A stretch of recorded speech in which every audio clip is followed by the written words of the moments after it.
Doc Contreras, he's a lot better out of the pen for that reason. He doesn't have to think ahead. Just one hit at a time, one pitch at a time, and he knows he's going to be there for 2-3 innings. That's it. Now let's talk about a pitcher who's not here, hasn't been here this year, but was here last year, and that's Tyler Phillips. Tyler got the call up to the Phillies, someone who grew up a Phillies fan. Just for him and for someone who got to be around him last year, it's got to be really cool to see him get that opportunity. It was when I saw that, because this is the guy we had last year. He did a great job for us as a starter. Great kid, works hard. Obviously, he was trying to get another chance, and bingo, finally he got it. I'm sure he's going to help us up there in Philadelphia. He knows how to pitch. He got 3-4 pitches, and most of the time he's around the strike zone with all his 4 pitches. So we wish him nothing but the best. He's a great lesson for pitchers across the board because, as you know, this game has become, if you can throw 98, we're going to give you a shot. But there's other ways to get it done. Tyler Phillips exemplifies that. And everybody, right now, as good as the Phillies starting rotation is, they have a bunch of guys that are that way. They're not guys who are all throwing 98, but they're guys who know how to pitch. And that's the key, Bob. You just mentioned it. Know how to pitch. Know when to locate your fastball. You don't have to stay in the middle of the plate the whole time. You got to be able to use the corner, go up and down, so you keep the hitters honest. And that's one thing that we've done in the minor league. I think we've done a good job. But telling the kids that, yes, we want you to attack the zone, but also you have to realize when you can get off the plate a couple inches, west or east, and then once in a while you have to elevate to change the hitter's eye level. And I think in Philly, he's one of the guys. He showed last year where he threw 91, 92, maybe 93, but then he had a nasty breaking ball, some good changeup, and he missed his pitch as well. And that's what we hoping that the kids down the minor league understand that you don't need to throw 99, 100 to get people out. It's about command, location, and keep the ball down the zone. And for you as a manager in the Phillies organization specifically, I believe it's 4 players the last 2 years that have gotten up to the big leagues, Dunn, Rojas, Kerkering, and now Tyler Phillips. That's for you as a manager. I know at the end of the day it's about the players and their development, but for you as a manager, it's got to feel really good to know that you had a part in getting these guys up to the big leagues, whether they were a prospect like a Rojas or maybe someone like a Tyler Phillips or Dunn who kind of came a little bit under the radar. Well, that's why I'm a firm believer. Give me 28 guys, and we got to figure out how to get better at each guy. Find ways to motivate them. Find them to trust themselves and know that they're here for a reason. Know your role, know your job, and just be responsible with your career. Care about your career. Be engaged on the daily basis. So as a staff, that's our job. Each year, our goal is to get 1 or 2 guys to the big league. If you do that every year, man, we're going to be a Hall of Famer. Carlos De La Cruz at the beginning of this year was a guy who you've said from the very beginning, he just put too much pressure on himself, and because of that, because other guys around him were getting the opportunity to move up, and here he is back in Double A again. But he seems to at least have come to grips with the fact that, whether it's from you preaching it to him every day or not, that his time will come if he just gets the job done here every day. That's right. I mean, if you keep up and you're consistent with your routine, your preparation, and understand what your job is, what your role is, the area that you need to improve every day, because once you come to the park, I guarantee you there's something you need to work on, there's something that you need to improve on to show the organization, people around the game, that you're getting better. And I think De La Cruz, the second half, he's going to have a better half. He's more engaged with his routine. He's been consistent in the cage. He's been paying a lot of attention in the outfield. So I feel there's something there about De La Cruz that he's going to finish up stronger in the second half. Now, last one for me before I let you go here, Al. Last couple of years, we talk a lot about routine and preparation. Baseball is a long season, right? You're playing 138 games, up to 162 plus some at the big league level. When it comes to preparation, when it comes to routine, especially this time of year when it feels like maybe things start to get a little bit repetitive, a little bit tedious, how do players kind of keep their routines fresh and keep it from feeling like it's getting, I guess, boring in a way? Yes, you have to be careful because you just mentioned it, and we call it the dog days. It's hot, humid. So the players have the tendency to relax and say, well, you know, I don't feel like I'm going to have it today, or I don't have it today because it's too hot. As a coach, that's what we have to be on top every day. Remind, hey, we're here for a reason. Let's go. We got to go out and play the game right. We got to execute. We got to win some games. You know, it's all about right from 1 o'clock in the afternoon when they start walking in the clubhouse. Just remind, hey, prepare yourself right. We're going to be fine. That's the way it is. We're not going to change the weather overnight. We're not playing indoor, which would be nice, but it's all part of the game, and that's the one thing they have to understand, that when they go to the big league, they're going to be going in cities in July, August, it's going to be very hot and humid. So that's the mental approach that we need to be consistent with. Once they realize, and once as a coach, we monitor the workload, how much we do early, and I told them today, it's not about quantity, it's about quality. Once you take your 5, 10, 15 swing, you feel good, get out of the cage. The same thing with the pitcher. When they go out with the pitching coach, they do the throwing program, you feel good with 5, 6, 7 pitches, you say you're done. So they have to understand that we trust them, and they need to learn, they need to know their body.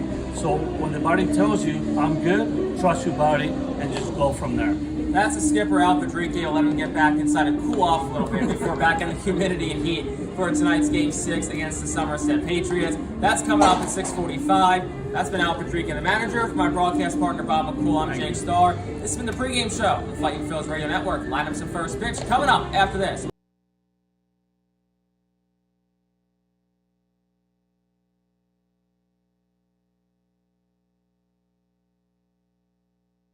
For top-flight local jobs, go with who you know.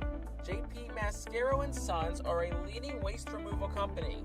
To meet today's employment and service demands, Mascaro is upgrading its already highly competitive employee wage and benefit package for drivers, collection crew helpers, and other positions.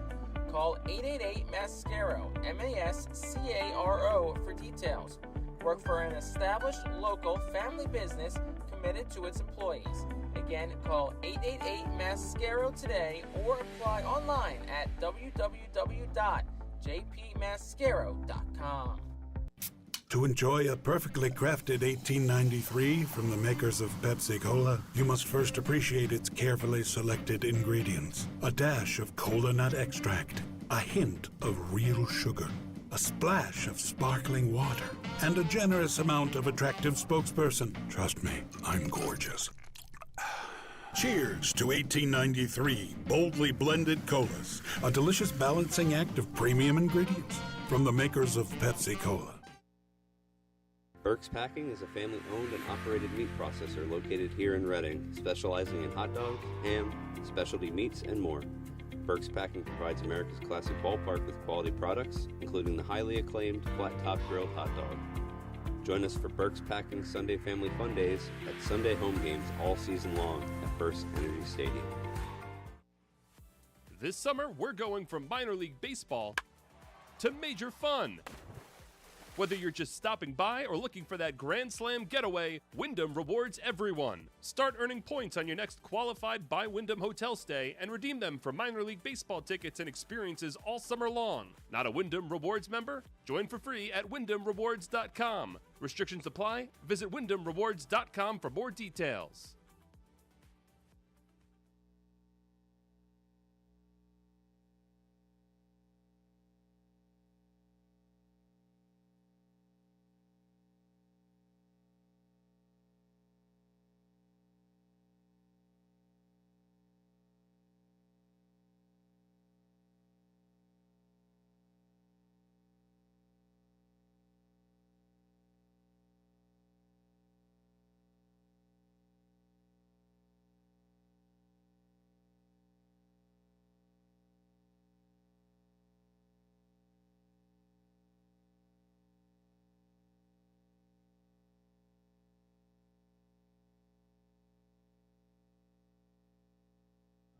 Stand up, hands up. City of brotherly love. Stand up, hands up. Wilson hits it in the air, out towards right. Oh, watch it fly, and it's a walk-off, game-winning home run for Ethan Wilson.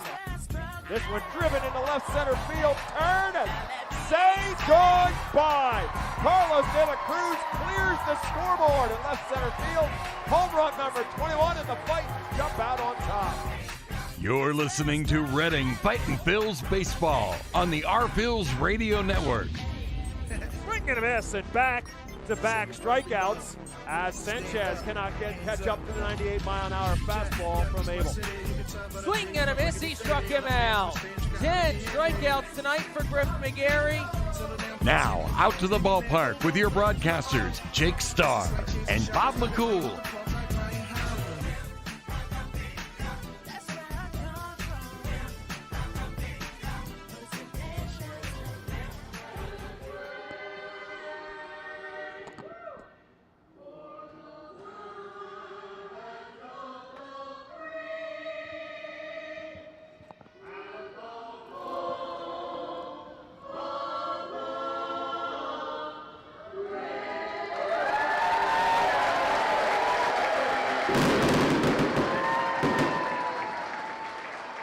Very good evening and welcome to Baseball Town. It's a beautiful Saturday night and it's game 6 of a 6-game series. Yes, game 6 on a Saturday.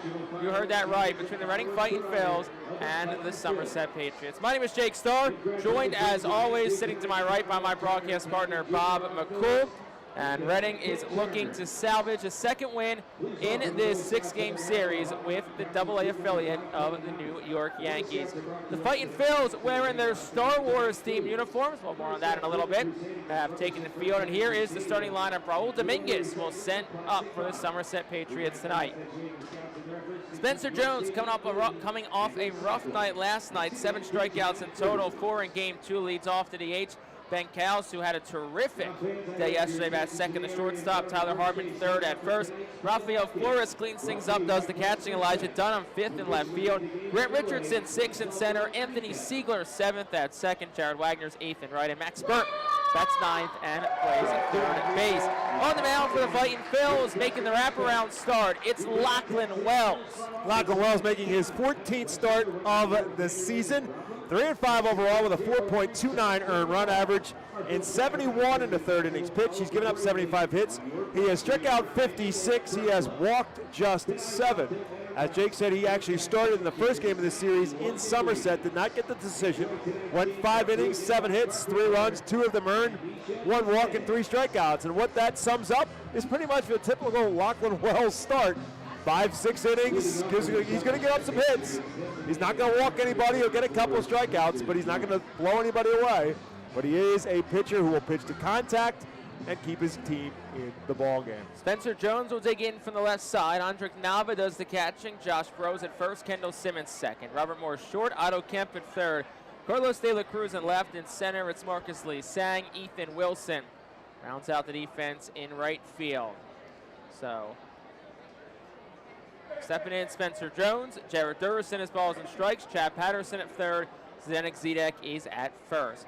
First pitch fired home. Misses just upstairs for a ball at 6:48 p.m. on this Saturday night. 93 degrees and sunny skies. Our temperature at first pitch, presented by All Temp Enterprises. Next offering swung on and fouled off the right hand of the first base coach for the Somerset Patriots, Aaron Bossi.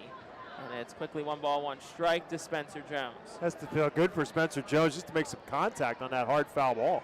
He had a rough day yesterday. Here's the 1-1 home. Swing and a miss, 1 and 2.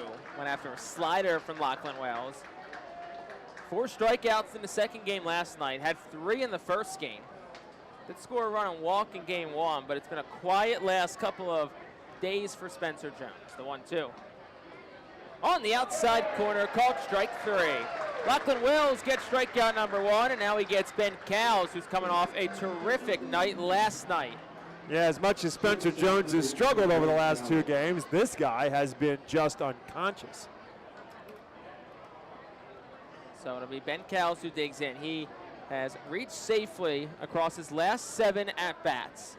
In from the right side. First pitch home. Takes outside for a ball. It's 1-0. Fightin Phillies wear their Star Wars uniforms. They say our Phillies in the front with the Mandalorian on the front.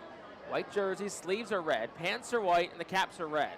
Next pitch, swinging a foul ball back. It's 1-1. Ben Cowles up to 306 on the season after his terrific day yesterday. In game 2 of the doubleheader, he was 3 for 3. Hit a solo home run. In game 1, he had a 3-run home run. 1-1. Misses just up. It's 2 balls, 1 strike. 8 home runs, 43 RBI. Second in the Eastern League with 22 doubles, trailing just Portland's Marcelo Meyer. 2-1. Swing and a miss, 2-2, and after a sinker upstairs. And that's a spot Bob Wells has had a lot of success with, that sinker. Yeah, and this is where he sets himself up as well, because what he's going to do with right-handed hitters, where he's best at, is using that changeup to get rid of right-handed hitters, and that's what he's sitting on right now at 2-2. Let's see if that's where he goes. When out of the inning, Wells set at the letters, fires home. On the inside corner, that's a called strike 3. That's exactly what it was. Changeup on the inner half. Cowles thinks he's taking it for a ball, instead gets the call. So back-to-back looking strikeouts for Lachlan Wells to start the ballgame. Absolute pain, first 2 batters as well. Now it's Tyler Hardman. And he has to do that because he's not going to overpower anybody. If he gets the ball over the middle of the plate, it's going to go a long way, the wrong way for Lachlan Wells. First pitch home. It's a changeup, misses a bit up. It's 1-0. And to that point, he has surrendered 14 home runs on the year. That's what it is. He's got to have pinpoint accuracy with his pitches. If he gets it too much to the plate, it's going to pay for it. 1-0. Another changeup, another one misses up. It's 2-0. 2 outs in the top of the first. Fightin Phillies and Somerset scored away at 0-0. Somerset wears their road alternate, the navy blues, with Somerset across the front. Here's the 2-0. That's up for a ball, 3-0. So Wells looking to not lose the 3-man Tyler Hardman, who's a .246 hitter on the season. It's his first lifetime appearance against Lachlan Wells. 3-0. Down the chute, that's a strike. It's 3-1. It's the 4th appearance Wells has made against Somerset this year. He pitched game 1 and game 6 of now both series the teams have seen each other this year. 3-1 is just inside. That's ball 4. So after back-to-back strikeouts to start this one off, Lachlan Wells issues a 5-pitch walk to Tyler Hardman, and that'll bring Rafael Flores to the plate. That's why Wells has to pitch ahead, because if he gets in the situation he was with Hardman, he can't be in a situation where he just kind of throws a get-me-over fastball, because now he's got something in the middle of the plate, and good hitters are going to sit on it. Slightly open stance from the right side for Flores. First pitch fired home, and it is just inside for a ball. It's 1-0. Flores, a .237 hitter. He was 1 for 3 against Wells in Monday night's game. Almost said Tuesday night, but of course the series starts Monday and it ends on a Saturday, as odd as that seems. The 1-0. Swung on and pelted straight back foul. Hit the, it's like the window of the press box. Yeah, that sounded like plexiglass to me. Hopefully no broken plexiglass. So it's 1 ball, 1 strike count to Flores. 16 pitches for Wells here in the first. Looks back at the runner, Hardman, who's dancing off, and the pitch is fired a bit inside and in. It's 2-1. Flores recently caught up to Double-A Somerset. He's appearing in his 11th game. Promoted on June the 26th. So he's pretty much played every game since he was promoted from Hudson Valley. Here's the 2-1 home. Swung on, ground ball, it's foul. Just past Raul Dominguez in the third base coach's box. So we said Dominguez, the manager on the third base side. Aaron Bossy, the first base coach for Somerset. He is their defensive coach. And it's a 2 ball, 2 strike count to Rafael Flores. 2 outs in the top of the first. Still scoreless.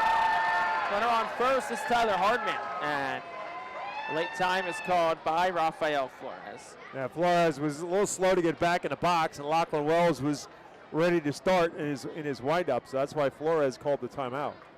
So we'll do it again at 2 balls and 2 strikes with 2 outs. Wells set at the letters from the third base side. Here's the pitch. Right down the chute. That's a called strike 3. Lachlan Wells looks around the walk and ultimately strikes out the side in the first inning. No runs, no hits. 1 left for the Patriots. Somerset nothing. Redding's coming to bat. Empowering communities one relationship at a time is our commitment at Tompkins. Our customers have thrived thanks to our focus on local lending and their commitment to the customers they serve. They do a great job. Everything for us, from our banking, our insurance, to our wealth management. Tompkins has always been there for us. We see a long relationship with Tompkins. They're good people. Tompkins, banking, insurance, wealth. Member FDIC Equal Housing Lender. Investment and insurance products are not FDIC insured, not bank guaranteed, and may lose value. International Fireworks is the official fireworks provider of the Phillies. International Fireworks shoots every fireworks show throughout the season, including 9 Mega Blast fireworks shows. International Fireworks also provides the pregame fireworks after the national anthem at each game. International Fireworks has a nearby retail store in Douglasville, Pennsylvania, where you can purchase all of your fireworks. Visit fireworksrus.com for more information about the International Fireworks retail store in Douglasville. Thanks again to International Fireworks, the official fireworks provider of the R Phils.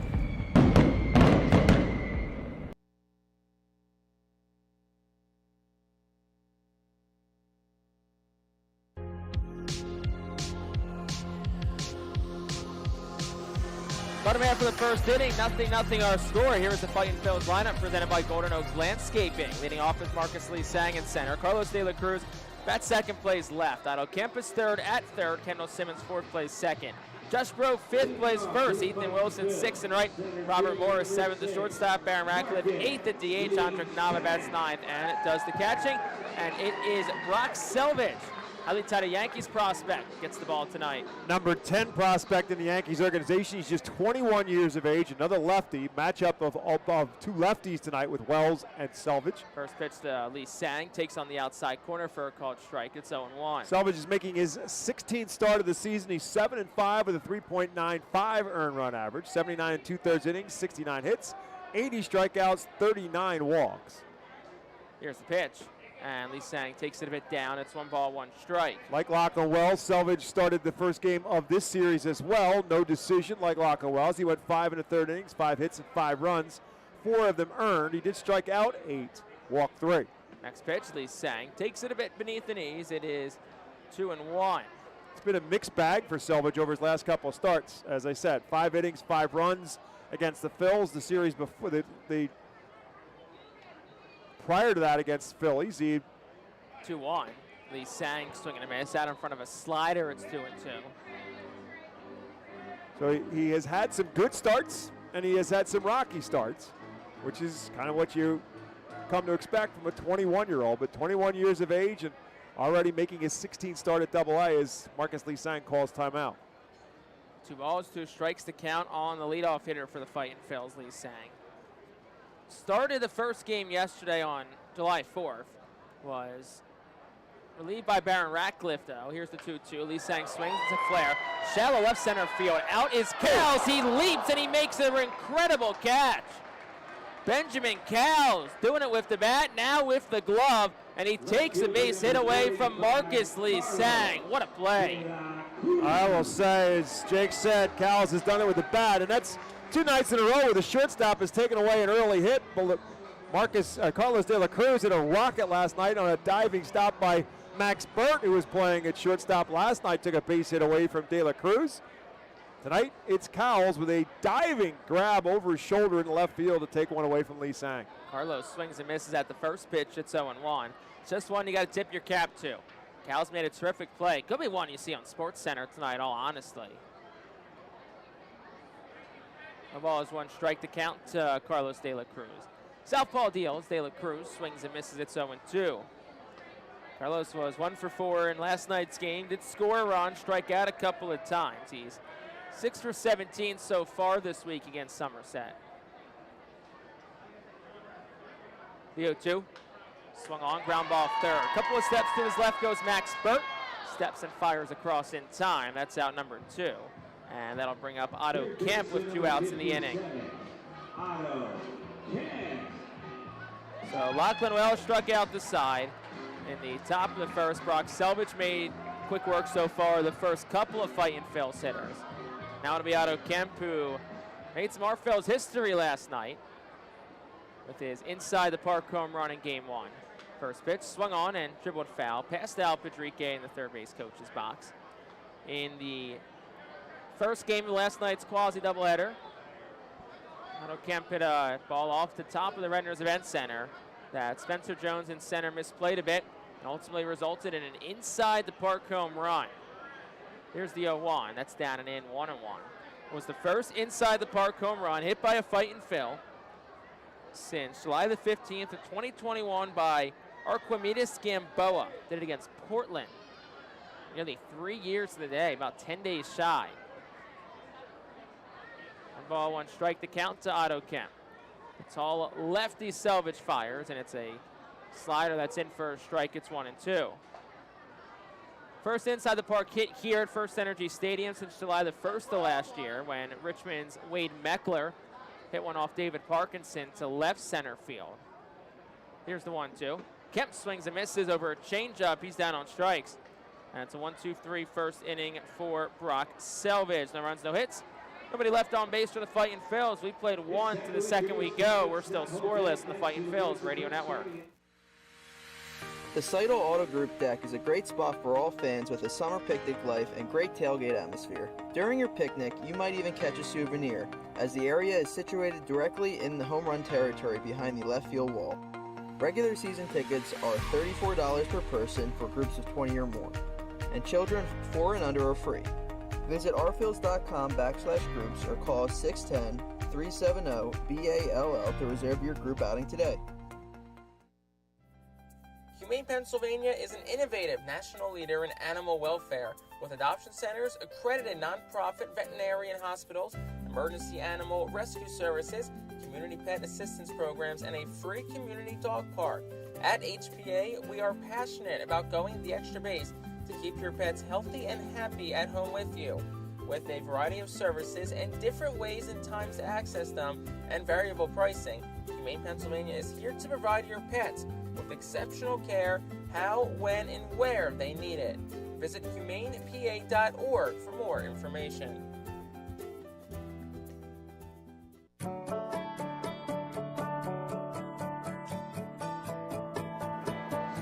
International Fireworks, the official sponsor of the Phillies fireworks shows during the 2024 season. And their store at 242 Sycamore Road in Douglasville. So top of the second, still a scoreless ball game. 5-6-7 due up for the Patriots. It'll start with last night's hero, Elijah Dunham, who hit the grand slam in the nightcap of the doubleheader. And he'll dig in from the left side against Lachlan Wells. Had a strong first inning, struck out the side, marked around a walk, and what ultimately was a scoreless frame. Worth noting, all 3 of those strikeouts looking for Lachlan Wells. Here's the first pitch home, and that's over for a called strike. It's 0-1. Wells not a guy who's going to blow you away. Fastball sits upper 80s, maybe lower 90s. Changeup will throw predominantly against righties. Also a curveball and slider combination he'll mix in. And here's the 0-1. There is that slider just inside for a ball. It's 1-1. Wells, of course, who's in his first season back in affiliated baseball since 2019. 5 years later, he's having a pretty strong first season back. 1-1, another slider, similar spot, just in tight, and it's 2-1. Elijah Dunham's 1 for 5 lifetime against Lachlan Wells. And on a team best 14-game hit streak, 18-game on base streak, 2-1. Swung on, hit of the year well, out towards right. Wilson goes back, he turns, and it is gone. Onto the top of the steps at the Redner's Event Center, and Elijah Dunham stays red hot. Home runs in back-to-back at-bats for him, and he puts the Patriots on top. It's 1-0 on his 8th home run of the season. Well, we said when Lachlan Wells misses pitches, he's going to pay for it, because when he misses pitches, he's not missing outside the strike zone. He's missing in the middle of the strike zone, and when he does, he's going to pay for it. 15th home run surrendered. He has given up some bombs over the course of the year, but again, solo home run, but that went a long way. 371 feet, 108 off the bat. Here's Grant Richardson, who takes the first pitch for a strike. It's 0-1. It's people out down with a stairwell trying to pick up that baseball in the Redner's Event Center. A couple of groups out there tonight in the Redner's Event Center. Didn't expect to get a foul, but didn't expect to get a ball up here. 0-1. Swung on, ground ball back towards the middle. Robert Moore crosses over the second base bag, fields it cleanly, throws the first in time. And that's out number 1 for Anthony Siegler. But I say it a lot, and I'll say it again. The best mistake as a pitcher you can make is the solo home run. You shake it, you move forward. And the other reason why that helps Wells in that regard is because he doesn't walk batters. He doesn't set up home runs by putting guys on base ahead of time with walks, and all of a sudden that becomes a 2-run home run or a 3-run home run. So Siegler will dig in from the right side. He's got a slightly open stance. First pitch home is at the knees for a strike. It's 0-1. Lachlan Wells up to 59 strikeouts on the year, just 8 walks. That's amongst the leaders in strikeout to walk ratio, not just in the Eastern League, but all of AA. 0-1 is a bit down. It's 1 ball, 1 strike. It's high navy blue socks for Anthony Siegler. He's a switch hitter who's in from the right side against the lefty Wells, who works predominantly out of the stretch. And he's got a 1 ball, 1 strike count against Anthony Siegler. Here's the pitch. Trying to check his swing with Siegler. Won't matter. It's a called strike. One of the guys who in the Eastern League who's got a better strikeout to walk ratio than Lachlan Wells is his teammate, Robinson Pena. Here's the thing. In the Eastern League, 3 Fightin starters are in the top 10. Pena, Wells, and Osterberg. Just don't walk a lot of guys. Nope. Ball and 2 strikes to count. Here's the pitch. Just off the outer edge of the plate, it's 2-2. Wells missed of a changeup at 84.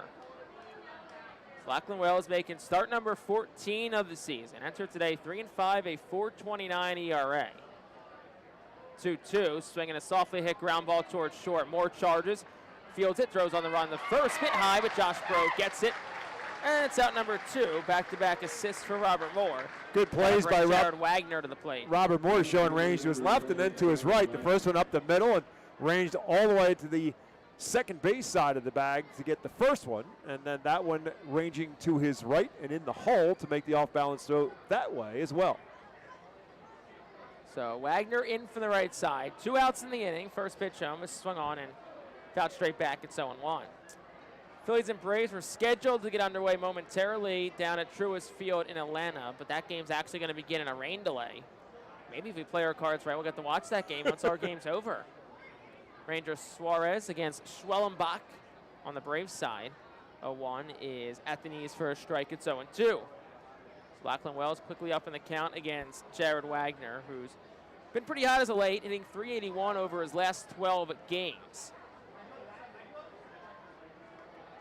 0-2. But outside of the changeup, 1-2. Wells' last pitch in affiliated ball in 2019 in the Twins organization was with their high A Fort Myers Mighty Muscles. 1-2, swing and a miss over a curveball. For a strikeout for Lachlan Wells tonight, 3rd out of the inning. So it's just the leadoff home run from Dunham, and around that it was a run on a hit. No errors, and nobody left for the Patriots. We played 1.5. We'll go to the bottom of the 2nd. Somerset's on top, 1-0. Cornwall Manor is an active senior living community on a 190-acre campus in Cornwall, Lebanon County. The community offers independence and opportunities for wellness and fitness, as well as educational and musical programs, and the peace of mind of having convenient health care on site. Cornwall Manor offers a range of residential choices from apartments to homes. Prospective residents are welcome to visit us for lunch and have a chance to learn more about the community. More information is available online at cornwallmanor.org. Cornwall Manor, celebrating 75 years of senior living. The Fightin Phils know who to call for trash and recycling services. A proven winner, JP Mascaro & Sons. The industry leader for over 50 years. Trust the familiar Mascaro Blue Elephant to provide dependable, quality service for your home or business. That's JP Mascaro & Sons, one of the top companies in its industry. Trash and recycling services for home, business, and industry. We are hiring and have open positions in Berks County. Check our website for open positions at jpmascaro.com or call 1-888-MASCARO. JP Mascaro & Sons, ready to serve you.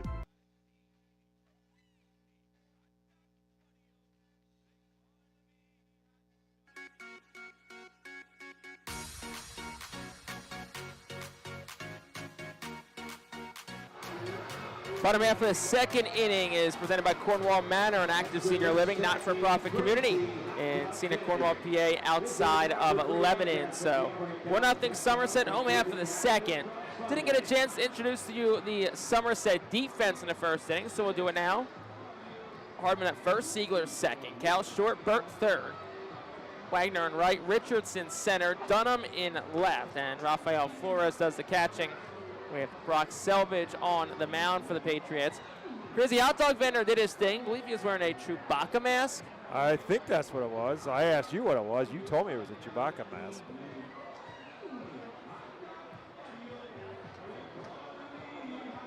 Selvage, I feel like this half inning's taking a lot longer than usual. Sure is. I'm not sure what's going on. Does that look like Spencer Jones to you in center field? It does not look like Spencer Jones to me anymore in center field. Well, Richardson. Oh, that's right. Spencer Jones is DH.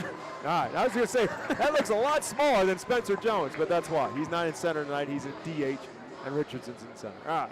Never mind.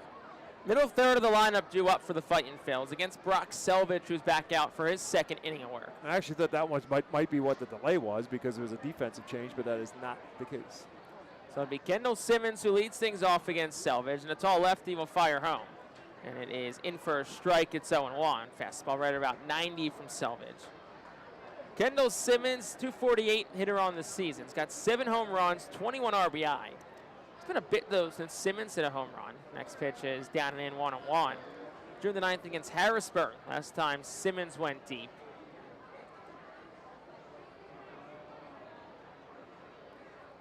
One for 3 lifetime against Brock Selvage. The lefty will fire home. That's up, it's 2-1. Selvage started for the Yankees in their spring breakout game back on March 16th. Earned the win, went 4 innings, 1 hit, a walk, and 8 strikeouts. And it's really kind of set the tone for the year that Selvage has had. And here's the 2-1.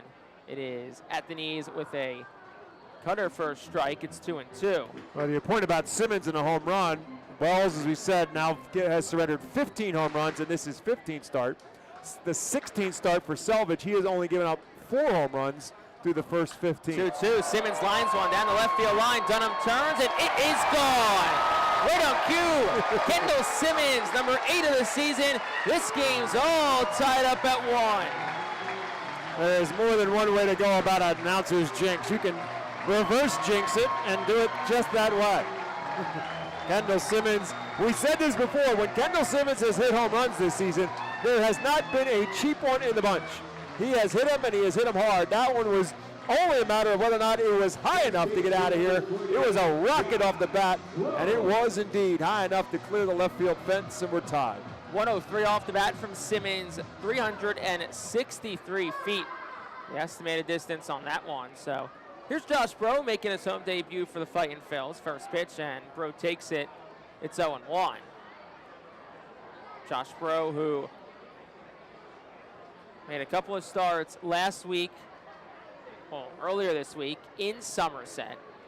Here's the 0-1. He swings. It's a line drive down the left field line. It's fair. Rolling quickly towards the corner. Bro turns around first. He'll wheel towards second. That's where he'll stop. And it's a double for Josh Bro, his first in the Fightin' Phils uniform. Back-to-back hard hit balls. That one at 111. Here's Ethan Wilson. Yeah, that was actually hit harder than Simmons' home run was, but he just hooked that down the line, and it was a rocket off the bat and works its way down into the corner. And so the Phils now with a chance to jump out on top, take advantage of these back-to-back hard hit balls. So to bring Ethan Wilson up, first time tonight with Josh Bro standing on second. This is the way to overcome the adversity you've had so far in this series, and obviously the bad things that happened last night with the blown save. You've now got a chance to come right back in this series. Ethan Wilson a chance to have a productive at bat, get Bro over to third somehow. Here's the first pitch. Wilson takes it for a strike. It's 0-1 to Ethan Wilson. 215 hitter. A couple of home runs this year for Ethan Wilson. Selvage, the tall lefty, peers home.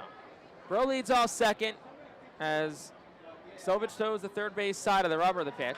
Wilson swings and a line drive towards the middle. That's the base hit. Grounding, actually, Bro will get the stop sign at third as that ball was hit pretty hard. So now it's first and third for Robert Moore. Yeah, I think, man, anybody a little bit more speed than Bro, I think Al Padrique, who's usually a pretty aggressive third base coach, may have sent him. But also, nobody out in the inning. And Wilson does exactly what I'm talking about.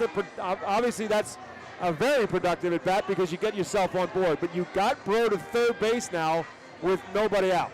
Now you've got to make something happen out of this and keep this inning rolling along. This is what has been eluding this team over the course of the last, certainly of this series, is just piecing together innings. So here's Robert Moore, who have a rare appearance from the right side of the plate. I feel like most of his plate appearances have come from the left I was side. thinking the same thing watching him going through his warm-up swings in the on-deck circle. I mean, it just seems weird seeing Robert Moore swinging from the right side. It seems like he's batted left-handed most of the time we've seen him. So quick mound visit between Flores and Brock Selvage. Men on the corners with no outs in the bottom half of the second. Tied up at 1. Fightin Phil's looking for some more here. Selvage will fire the first pitch home, and Moore, big swing, and cuts it back foul. It's 0-1. Anthony Siegler, the second baseman, is literally playing him up the middle. If anything on the outer part of the plate, Robert Moore just slaps the ball the other way. He's got an RBI. Ethan Wilson is on third, and the Phils are ahead. No balls, 1 strike to count to Robert Moore. Here's the pitch. He swings, hits one in the air, shallow left. Charging in Dunham. Bro gets back to the bag. He will start, then stop, and Dunham's throw gets to the cutoff man, Burt. And that is out number 1 for Baron Ratcliffe. Designated hitter number 22. So you're still in the spot because that's only the first out of the inning, but again, that's a frustrating at bat for Robert Moore. It looked like a pitch he got in on his hands and just couldn't get much on it. And as I said, Bro's not going to set any land speed records at third base. You're going to have to hit a lot deeper than that to get him home, and Robert Moore just didn't get very much of it. So Baron Ratcliffe digs in from the left side. Men on the corners, we'll see if they think about putting Wilson in motion here. He won't go here. First pitch, Ratcliffe takes first strike. It's 0-1. Wilson actually took a step back towards the bag with the lefty Selvage on the mound. Last thing you want to see from Ethan Wilson is to get picked off here. Wilson's got his lead just to the edge of the cutoff. He is leaning his weight towards second base. Bro gets his lead off third. No one on second, the 0-1. And Ratcliffe takes it for a strike. It's 0-2. Wilson again broke back to first. So he's still trying to, if he has any intentions of trying to steal a bag here, he's got to figure Selvage out first. Went out of the inning, no balls, 2 strikes to count to Ratcliffe. It's a tie game at 1 in the bottom of the second. Selvage comes set at the belt. And he'll throw back towards first. Low throw, dug up by Hardman. Fortunately for Somerset, and we'll do it again at no balls, 2 strikes. It kind of felt like that was coming with 2 strikes, that maybe they're thinking to get Wilson running here because there's 2 strikes in the batter. In the event that he strikes out, you still make it productive. 0-2. Ratcliffe takes a slider inside, and it's just tight. It's 1-2. Ratcliffe 6 RBI on this season. He's a 133 hitter with runners in scoring position.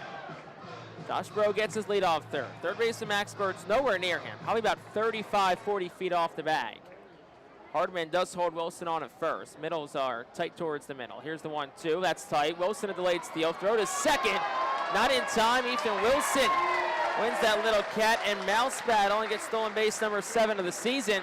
And the Fightin Phils now have guys on second and third. Yeah, you just knew, you just sensed it was coming. As I said, he was flinching back towards first on the first couple, and I think the Patriots dugout sensed that as well. That's why they had him make the pickoff attempt on the lap before the last pitch. You got a great pitch to run on there and a pitch on the inner part of the plate. And Flores had to deal with Ratcliffe in front of him to throw around. And Wilson steals that bag easily. This is a big part of this game. It feels like you have Selvage on the road. Right, plus you avoid the double play now, and you're bringing the infield up. Infield's up. So 2 balls, 2 strikes to count to Ratcliffe as the last pitch was a ball. Selvage set the throw pitch number 28, and here it is. Swing and a miss. Ratcliffe goes down on strikes out in front of a slider. I believe that was a cutter at 86 from Brock Selvage. So 2 outs in the inning, and that'll bring Andrik Nava to the plate. Last chance for the Fightin Phils to try and salvage some more out of this inning. Inning started on a hot start. Kendall Simmons lined a home run to left. Josh Bro then doubled. Wilson singled, but since then it's been a flyout from Robert Moore and a strikeout by Baron Ratcliffe. Nava looking for his first AA RBI. First pitch, spit up for a ball. It's 1-0.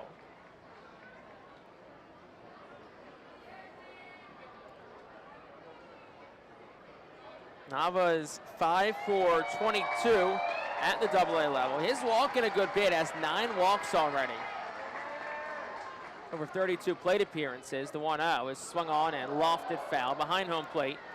It'll be 1 ball, 1 strike. Yeah, he's been a pretty good contact guy, too. I'm just looking. He's only struck out twice so far in his time at AA. So he's put the ball in play, or as Jake said, he's worked some walks, which is obviously not very easy to say. But as a 9-hole hitter, it's not often easy to do either. 1 ball, 1 strike, the pitch. That's a bit up, 2-1. That's a perfect example. That's a really good pitch by Selvage, and Nava just did not chase it. Just up out of the strike zone. Ethan Wilson on second, Josh Bros on third. Nava's looking for his first hit with runners in scoring position this year, and also with it his first RBIs. 2-1 is on the outside corner. It's 2-2. Nava didn't think so, and I believe he might be right. I don't think there's a lot of people who thought so. If Andrik Nava, from the small sample size we have of him, thinks you missed the call, you probably missed the call. Yeah, that just looked like he's a catcher too. Yeah, it just looked like it was outside. Catchers usually don't argue because they want that pitch their way. 2 balls, 2 strikes to count to Andrik Nava. Here's the pitch. Swinging a flare out towards shallow right. Wagner's racing in. He will make the catch, basket style. Shallow right field towards the line. And that will retire the side in the second. Reading does get 1 run on the Kendall Simmons home run. 3 hits, no errors, 2 left for the Fightin' Phils. We've played 2 full, all knotted up at 1. Cornwall Manor is an active senior living community on a 190-acre campus in Cornwall, Lebanon County. The community offers independence and opportunities for wellness and fitness, as well as educational and musical programs, and the peace of mind of having convenient health care on site. Cornwall Manor offers a range of residential choices from apartments to homes. Prospective residents are welcome to visit us for lunch and have a chance to learn more about the community. More information is available online at cornwallmanor.org. Cornwall Manor, celebrating 75 years of senior living. Are you looking for a reliable food distributor to meet all your culinary needs? Look no further than our trusted team at Feaser's Food Distributors. For over 120 years, our products have been sourced from the best farms and suppliers, ensuring that you get the best ingredients for your restaurant or organization. From fresh produce to premium meats, Feaser's supplies everything but the appetite. Visit Feasers.com today to experience the difference in working with a top-tier, family-owned food distributor. Feaser's, your partner for success in the kitchen. Looking for a fast and hassle-free way to get your snacks and non-perishable groceries? Look no further than FeasersDirect.com. With just a few clicks, discover the convenience of having your culinary essentials ready for a pickup at our headquarters in Harrisburg.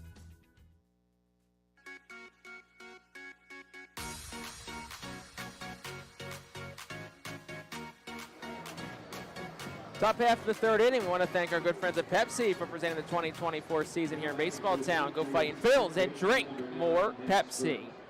So back even up at 1 apiece in this top half of the 3rd inning. 9-1-2's due up for the Patriots, starting with Max Burt, as Lachlan Wells returns for inning at number 3 of work. 34 pitches through 2 innings so far for Lachlan Wells, and the lefty will fire the first pitch home. And it's a change up a bit up. It's 1-0 to Burt. Burt, a 159 hitter. Does have 3 home runs, 12 RBI, and he asks for and gets a early time in the count. And a reminder, you only get 1 per at-bat, so Burt just used his in a 1 ball, no strike count. Steps back in, slightly open right side. Here's the pitch. Swung on and lofted foul, and a pitch that was in on the hands. 1 ball, 1 strike. I think the Patriots are just trying to disturb Wells' timing a little bit because he is a fast worker. And I think Somerset's just trying to step out at times to offset his stride.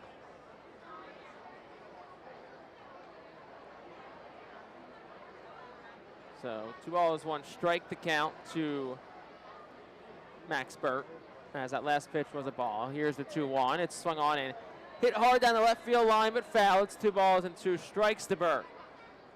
Ball's already 4 strikeouts in the night so far. Struck out the side in the top of the 1st inning. Did issue a walk in that inning, but worked around it pretty seamlessly.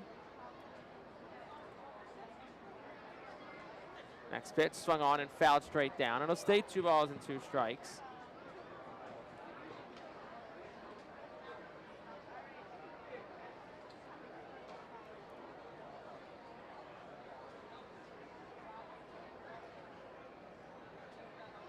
Infield pretty much straight up. Right side maybe shaded a couple of steps towards the second base bag.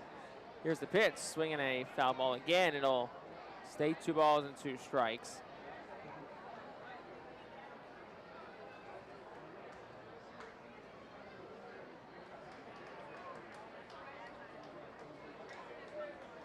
Here's the pitch.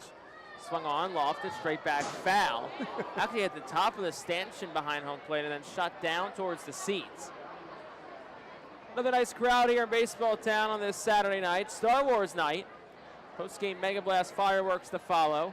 2-2, swing and a miss. Strikeout number 5 for Lachlan Wells. So one time through the order, Lachlan Wells strikes out 5 of the 9 batters he's faced to this point.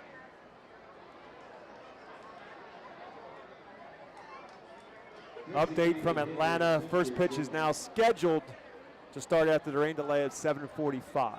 So about 20 minutes time. So it's about a half-hour rain delay down in Atlanta compared to ours. Here's Spencer Jones. First pitch swung on, ground ball, just foul to the right of the first baseline. And it's no balls, 1 strike. Ethan Wilson retrieves it to right field and flips it up to the kids enjoying the pool in right field. Smartest kids in the house on a night like tonight. I'm a little jealous. A night like tonight, swim sounds really good. 0-1 is just outside. 1 ball, 1 strike to count to Spencer Jones. I will say that I do believe that is the most number of kids I've ever seen in that pool. 1-1. Swung on, foul straight back, just to our left. I hope it didn't break the window to our left again. No crash that time. Okay, looks like we're okay. Just hit to our left. It was on a line for us, but a little bit off to the left. We're getting close to our chance for redemption. Well, me. Well, that's just true. I've only been a spectator. 1 ball, 2 strikes to count to Jones. 0 for 1 with the strikeout today. 1-2 on the outside corner. Make that 0 for 2 with 2 strikeouts today. 6 strikeout for Lachlan Wells in this 3rd inning. And that'll bring Ben Cowles to the plate for the Somerset Patriots. That is 7 straight strikeouts for Spencer Jones. Going all the way back to game 1 here in Reading. It's 9 in his last 11 at-bat or plate appearances. First pitch outside is a ball, 1-0 to Cowles. To be honest, I was surprised that his name was in the lineup today. I thought after last night and what happened to him in the last 2 that he's going to get a night off. 1-0 swung on, ground ball, softly hit short. Marr charges, goes to first in time. 6-3 goes to put out. 1-2-3 inning for Lachlan Wells. No runs, no hits, nobody left on base. We'll go to the bottom of the 3rd, all tied up at 1. Nursing home neglect is a serious problem. If you or a loved one has suffered from bed sores obtained in a nursing home or a fall down in a nursing home resulting in a fracture, our friends at Swartz Culleton can help. Call the attorneys at Swartz Culleton for a free consultation. Their phone number is 1-800-JUSTICE. That's 1-800-587-8423. Once again, call 1-800-JUSTICE today. Swartz Culleton is a proud sponsor of the Reading Fightin Phils. The Reading Fightin Phils is proud to partner with Berks County Mental Health and Disabilities Program. Together, we are striking out the stigma in order to raise community awareness about mental illness and suicide prevention with 3 simple words. Are you okay? The help is to begin a conversation to show Berks County that we care. Suicide hurts and affects everyone, but help is here. We will work together to help raise awareness about suicide and identify what we can do as a community to prevent it. People in need of assistance and support should call Crisis Intervention at 610-379-2007.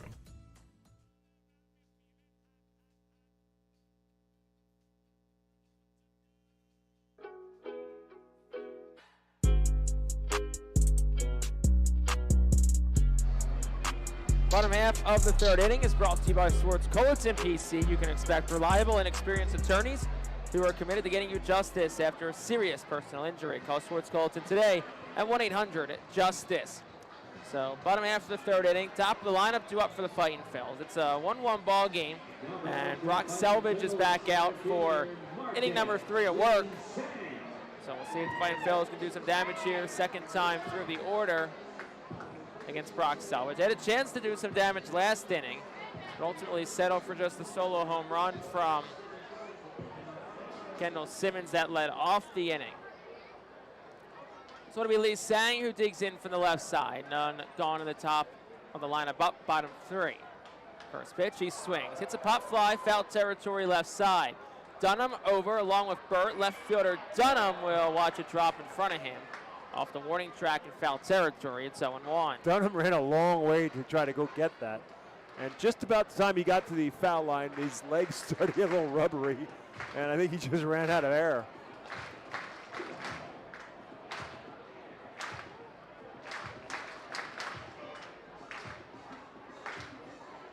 So Lee Sang will step back in. 0 for 1 tonight is Marcus at a flare to shallow left center that the shortstop Ben Cowles made a terrific diving catch on. Here's the 0-1, and that's a bit up. It's 1-1. Lee Sang at 268 on the season. He's tied for the team lead in home runs at 10. Sits at 34 RBI on the season. Here's the pitch, swing and a miss. It's 1-1. Excuse me, 1-2. Star Wars night here at the ballpark, so everything Star Wars themed. The jerseys for the Fightin' Phils. The video board graphics. Star Wars characters are here tonight too. The next pitch, swing and a miss on a pitch in the dirt. Lee Sang heads to first. Flores' throw to first is in time. So that's strikeout number 3 for Brock Selvage. 2-3 goes to put out, and that'll bring Carlos De La Cruz to the plate for the Fightin' Phils. Well, one of the characters that comes to Star Wars night here at the ballpark is there's a dude who's Chewbacca, and he is all out as Chewbacca, including some extraordinarily long legs, and I can't help but notice the similarities when Carlos De La Cruz is at the plate between Chewbacca's legs and Carlos's legs.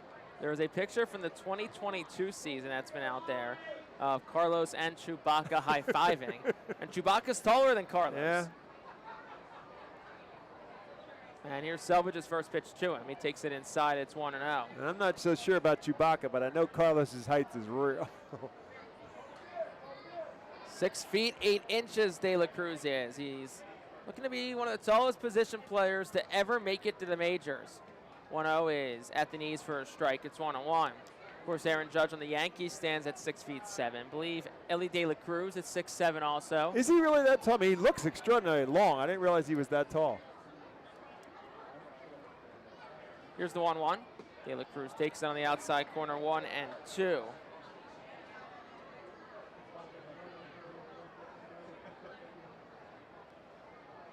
Yeah, there's obviously been a number of pitchers who have made it to the majors who were 1-2. That one's a bit down towards the dirt. 2 balls, 2 strikes from Brock Selvage. 6'9" and more. None more, obviously, taller or imposing than Randy Johnson. But as a position player, just very unique. De La Cruz 0 for 1 tonight, grounded out the third, back in the first. He's running an 8-game hit streak, which is his season best.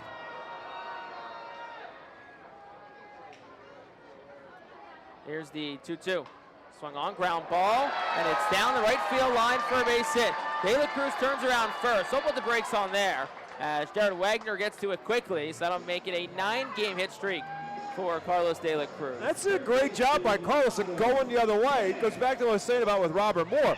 If he throws you a pitch in the outer part of the plate and there's just holes out there, and you can be, adamant about trying to get the ball through holes, but sometimes the defense is giving you holes. It's a great job by Carlos to slap it the other way. He had ideas of maybe going for second, but give Wagner credit for getting in on it. Carlos ultimately made the right decision to pull up. First pitch to Otto Kempis, swung on and rocketed foul to the left side. It's 0-1. Wasn't even softly hit either. It was 96 off the bat. And just found a good spot. Hardman was well off the bag at first and just snuck by him into right field. Kemp's 0 for 1 tonight. Struck out swinging back in the first. Here's the 0-1. And it is on the outside corner. It's 0-2. Otto Kemp's 0 for 2 lifetime against Brock Selvage. 5 home runs on the season, including the inside the park home run in the first game last night.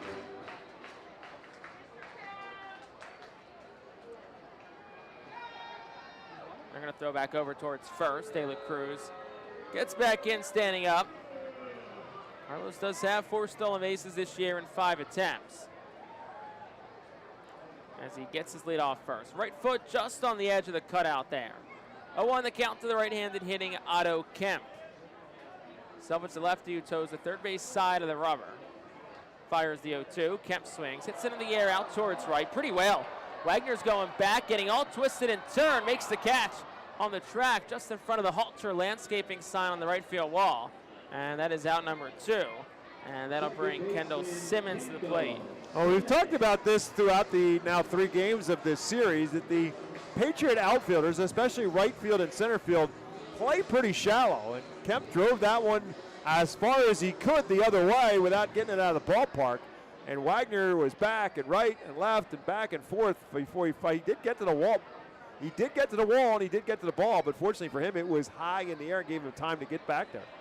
There's Kendall Simmons, the only offense today for Reading. First, Selvage will throw over to first, and De La Cruz gets back in standing up. Kendall Simmons hit a home run in his first at-bat. It was his 8th this season and his first since June the 9th against Harrisburg. I said it last time. Simmons hasn't homered since July the 6th against Somerset. And he takes the first offering outside. It's 1-0. He hasn't homered since like 7:20, 7:35 now. It's been quite a while. Growing old and gray over here while we're waiting for it. Exactly.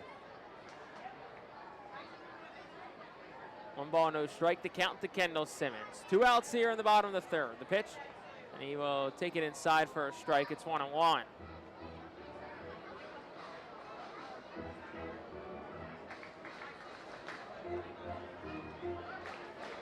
Simmons up to 253 after that home run and 24 RBI, along with those 8 home runs.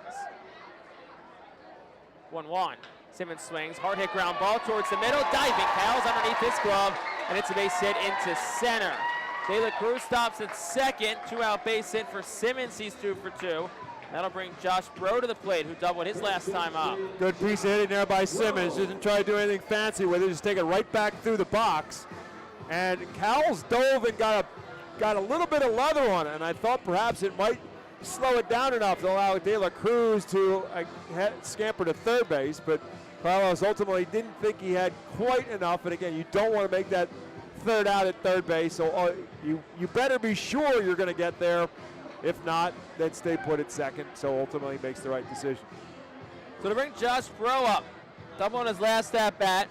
Breaux, who was released by the Yankees last week, signed by the Phillies at the beginning of this week. It's his first game here at FirstEnergy Stadium as a home player.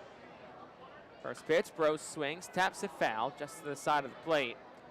Josh Breaux, who was drafted by the Yankees in 2018 and was in the Yankees organization up until last week. Played 104 games between 2021 and 23 with Somerset. That's the most amount of time he's spent with any affiliate in the Yankees organization. So it only seems appropriate his first action on another team is against those Patriots. He homered against them the other night, already a double tonight, the 0-1. Swung on and tapped foul to the right side, it's 0-2. Was with AAA Scranton Wilkes-Barre this season. Appeared in 11 games, hit 143, couple of home runs, and 5 RBI. Also a non-roster invitee to Yankee spring training this past March. Down to the count, 0-2. Here's the pitch. That's a bit outside, 1-2 to the right-handed hitting Breaux.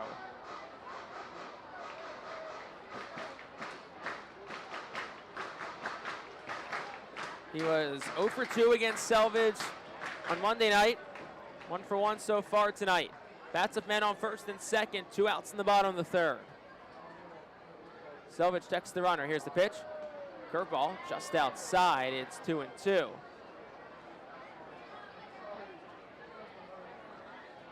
So it started 0-2. Back-to-back balls by Selvage, and Breaux worked it back to a 2-2 count. Selvage up to 52 pitches. You wonder how far they'd push him today with this being a wraparound start. Started on Monday and again in the finale here on Saturday. And it's a 2-ball, 2-strike count to Josh Breaux. Selvage said the belt, runners get their leads, neither being held on. The pitch. That's outside, ball 3. Counts full. Runners will get a head start with 2 outs. Yeah, real good job so far by Breaux. Veteran hitter with a veteran at bat right now. And now he's got himself in a position where Selvage has to commit with something. And as Jake said, the runners will be off on the pitch. 1-1 ball game, bottom 3. Reading looking to jump back in front. Selvage set of the belt, 3-2 count, and the payoff pitch. Breaux swings and fouls it back, and he continues the battle up there, and it stays 3-2. Bro played 25 games for Somerset last season. Was with Somerset from July the 2nd until September the 2nd, so did make a trip here to Reading. So he is familiar a little bit with the friendly confines. The ball does fly here, sure he knows that. 3-2, swung on and hit foul again behind home plate. It'll be 3-2 again, and that'll be 7 pitches now on the at-bat. Pitch number 8 momentarily coming. He's really making Selvage work, and Jake said not only is this a wraparound start for him, so you traditionally don't like them throwing a lot of pitches. It's also an extraordinarily hot and humid night, so you have him out there just working and working that much harder. 3-2 again. Runners on first and second will get head starts. 1-1 game, bottom 3. Selvage set at the belt. Here's the payoff pitch. Bro takes, it's ball 4. Excellent at bat by Josh Bro. Wins it on the 8th pitch, and that loads the bases for Ethan Wilson. It's the first walk that Selvage has given up. But now, here we go again. Runners on second and third, or had ultimately second and third in the last inning and couldn't get another run across. Now you got the bases loaded and 2 outs, and with that, here comes Brett DeGagne. Yep, the pitching coach for the Patriots is going to get out. Nobody's up yet in the bullpen, but this is more than anything else probably a words of encouragement conversation. Ethan Wilson has a couple of at-bats with bases loaded this year. He's 0 for 2 with a strikeout in those 2 at-bats. And it's, like we talked about last inning, it's a big opportunity for Reading to try and break this one open early against one of Somerset's best starters. He's the 10th ranked prospect in the Yankees organization. Was named the Futures game. Him and Spencer Jones, one of the Lone Stars State, a week from today, and take part in the Futures game. Justin Crawford and Aiden Miller of Jersey Shore will be joining as well on the National League side. So bases loaded, 2 outs in the bottom of the third of a 1-1 ball game. Ethan Wilson will dig in from the left side. He's a 167 hitter with runners in scoring position, 185 when it's 2 outs. Runners get their leads. First pitch. Wilson takes down. It's 1-0. Reading does have 1 grand slam this year. It came off the bat of Robert Moore. Moore, who awaits on deck. Came on June the 1st against Hartford. Right now, Reading's looking for just any sort of hit to take the lead. Here's the 1-0.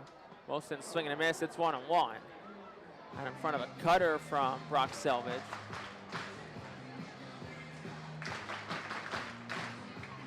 Wilson is 1 for 1 today. He had a hard hit single back in the second. Ultimately was stranded. It's 2 for 6 lifetime against Selvage. 1-1. That's up. It's 2-1. Swartz out of the catcher. Flores is mid. It's been a very long inning for Brock Selvage. As Bob said, a very hot and humid at night. You got to think fatigue becomes a factor at some point. Wilson looking to deliver a blow to the Somerset starter. Lefty on lefty matchup, bases loaded, 2 outs. The pitch. Ooh. That hits him.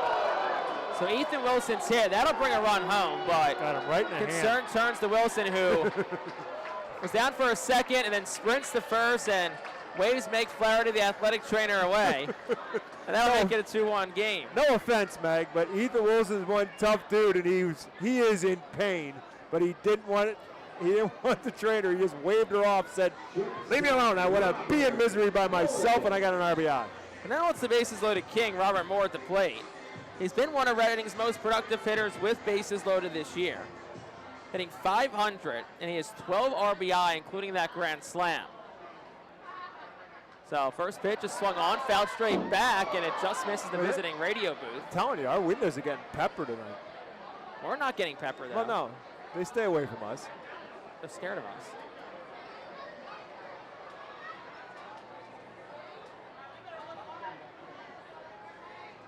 So, no balls, 1 strike to count here. Here's the pitch. Moore swings, ground ball third. Diving is Burt. His throw to first will be in time. And an excellent play by Max Burt to potentially eliminate a couple of runs from scoring. And that will retire the side here in the third. Reading does get a run. They did it on 2 hits. There were no errors, and the bases are left full of fight-ins. Reading, though, back on top. It's 2-1. We'll head to the 4th after this.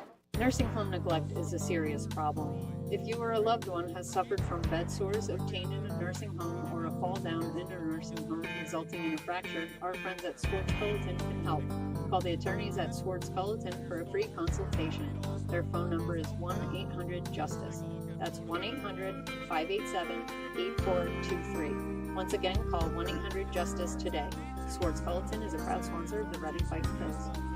Did you know that the blood that you donate at Miller Keystone Blood Center stays right here in your community? That's right, it goes to your area hospitals. So you might just be helping a family member, a friend, or a neighbor. Call Miller Keystone Blood Center, the only community blood center servicing your local hospitals. 1-800-BA-DONOR or go to giveapint.org. We're located at 1047 Old Burnville Road, just behind classic Harley-Davidson.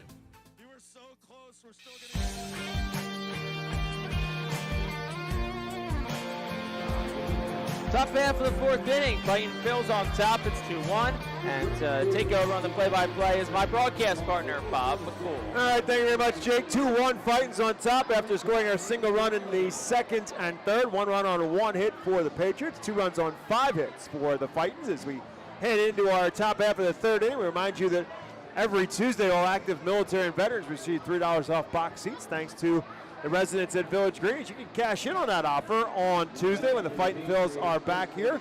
Phils will have a home off day tomorrow and Monday, and then be here on Tuesday to take on the Akron Rubber Ducks, beginning at 7 o'clock for a first game of 6 here at the ballpark. Tyler Hartman will lead it off against Lachlan Wells, and first pitch swing and a miss on the changeup.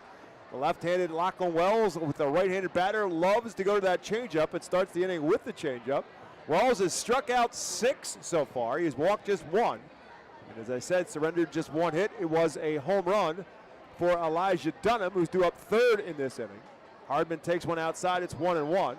Hardman was the player who walked. The only walk surrendered by Wells in the 1st inning. 1-1 pitch from the lefty. Swing and a miss. Another changeup that Hardman takes a healthy cut at, comes up empty. Now Hardman will call time. Hardman will be followed by Flores and then Dunham. 3, 4, and 5 in the Patriots lineup.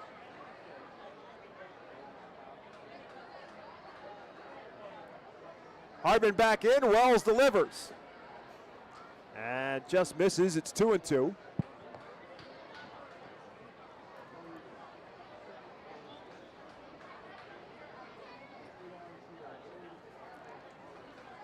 And just misses again, pretty much the same exact spot. But it's now 3 balls and 2 strikes to Tyler Hardman.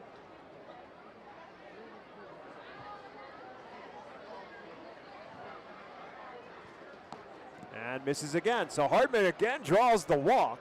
This time a leadoff base on balls. And that'll bring Rafael Flores to the plate. Yeah, 2 walks tonight for Wells of the 6 strikeouts, and both walks have ironically come against Tyler Hardman. Flores playing his 7th game for the Patriots since his call up from High A Hudson Valley, promoted by the Yankees organization on June the 26th after hitting .285 at Hudson Valley. Wells comes to the plate. This one lifted straight up, shallow right field. Ethan Wilson will drift in a couple of steps and make the catch for out number 1. Obviously Wilson back in the outfield, so it appears that hand or wrist area is okay after getting hit. Megan Flaherty was allowed to look at him after the inning, just not during the inning. It went over. It looked like he must, based on what he looked at and what he pointed to with Meg, it looked like it was the forearm that he might have gotten caught on. But he is out there, and now it's Elijah Dunham who is responsible for the Patriots run with a towering home run to right field his first time up. 2nd in this series for Dunham. Of course, hit the grand slam last night as he fouls this one down the first base line. Dunham with 3 extra base hits now in this series among his 4 hits, a double and the 2 home runs.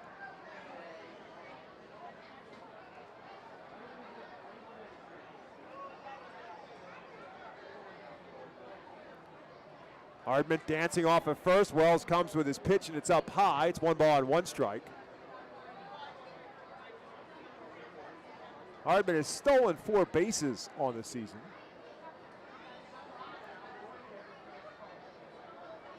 Josh Breaux holding him on. And Wells just misses outside. It's 2-1. That's the beauty of Lachlan Wells. When he's on, even when he's missing pitches, he's missing them just outside the zone. So you've got to have a pretty good batter's eye to take some of those pitches. It's 2 balls and a strike. Fastball that's rolled towards second. Kendall Simmons flips to Robert Moore, pulls him off the bag. And Robert Moore tried for the relay. It's going to be safe all around. That's going to have to be an error, I think, on the throw from Kendall Simmons. 2 men on and 1 out. And obviously a good throw gets him, but Simmons had his momentum carrying him towards first, so maybe that's one where maybe with no outs you try to get the lead runner, or with 1 out maybe you just go to short way to first, and then you have 2 outs, man on second. But nonetheless, now double play still in order, but looks like, see what they put up on the board, whether that's a hit or an error. Graham Richardson now will bat. This is an error. Yep. And the first pitch to the lefty is over for a called strike. Richardson rolled ground out to short his first time up. Be the 10th error of the season on Kendall Simmons.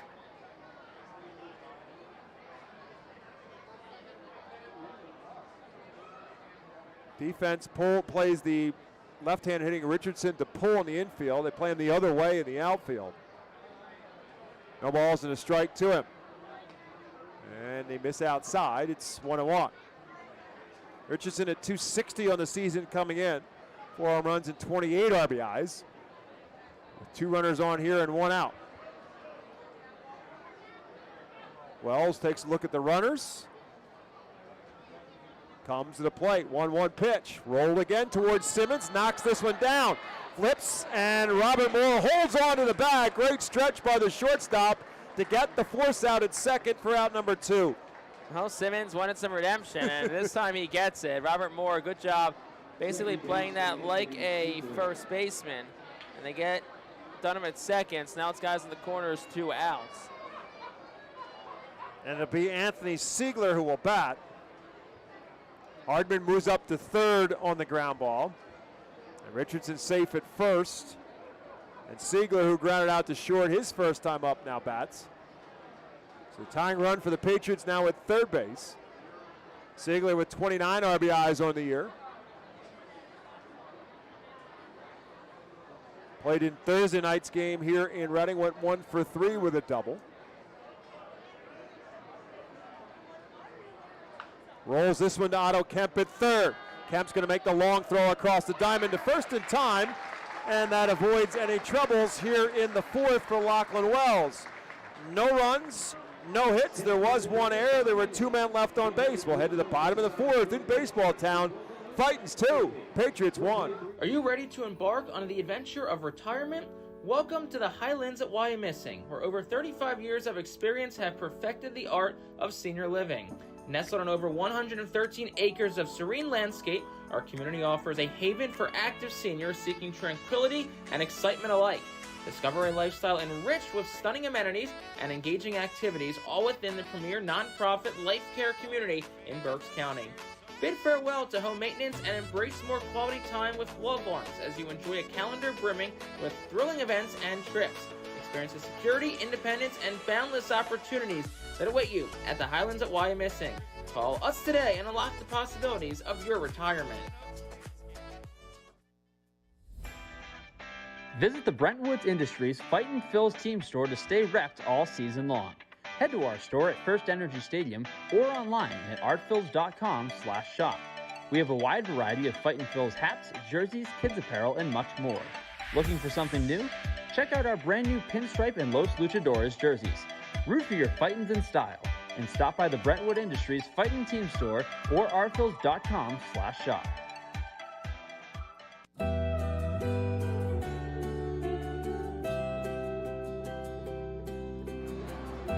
We head to the bottom half of the 4th inning. Brock Selvage back out there for the Patriots.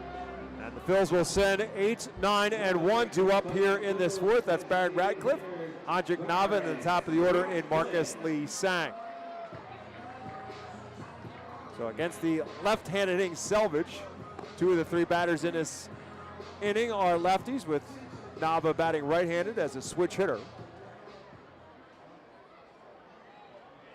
Radcliffe struck out his first time up. And he first pitch swinging, rolls it on a couple hops to Tyler Hartman. First baseman will flip it to Selvage, covering for out number 1 on 1 pitch in the 4th. So a lot of pitches thrown by Brock Selvage to get through the 3rd inning. But his 63rd pitch of the night gets him 1 out here in the 4th, and Andrik Nava now will bat. Nava flew out to right field his first time up. Phils have left 5 men on base. Patriots have left 3 on board. First pitch to Nava is outside for a ball.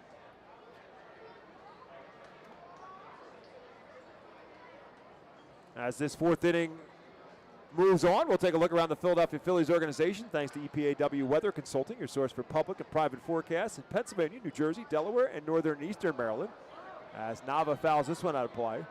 Phillies game is underway now in Atlanta. Again, it was delayed by rain to start. And the Braves are now batting in the bottom of the 1st inning. Ranger Suarez getting the start tonight for the Phils. 1-1 pitch to Nava. Again, fouls this one down the first base line on top of the Savage 61 Auto Group dugout suite. Lehigh Valley Iron Pigs are already in the bottom of the 7th inning, and their game at Scranton tied at 3. Pitch to Nava's outside, it's 2-2. Jersey Shore, middle of the 3rd. And the Blue Claws coming to the plate on top of Wilmington, 4-2. And Nava lines one into right field, but it's going to hang up for Jared Wagner and be a line drive out. Wagner really didn't have to move. Nava hit it hard, but right at the right fielder for out number 2. And the final look around our Phillies organization is with Clearwater, who is in Dunedin and heading into the bottom of the 6th in Dunedin. They lead the Threshers by a score of 2-1. So now you're up to date with the scores going on other games involving the Phillies organization. Here in Reading, it's 2-1 Fightins. Marcus Lee Sang at the plate. 2 outs in the bottom of the 4th. And the first pitch to Lee Sang is outside for a ball. Marcus popped up in the infield on a great catch, really, in shallow left by the shortstop Ben Cowles, and then struck out in his 2 plate appearances. 1-0 pitch. Started and stopped. The appeal, he did not go around. Home plate umpire Jad Durison. Zidek is at first base. Chad Patterson is at 3rd, and he's the one who said that Lee Sang did not go around. So it's 2-0 to Marcus Lee Sang. And that's there for a called strike 1.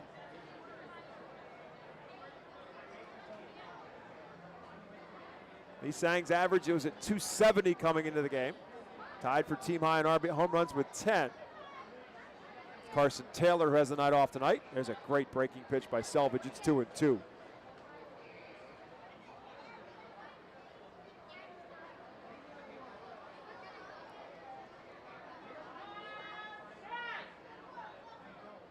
Lefty on lefty, 2-2 pitch. Another breaking ball. Lee Sang lays off. It's 3-2.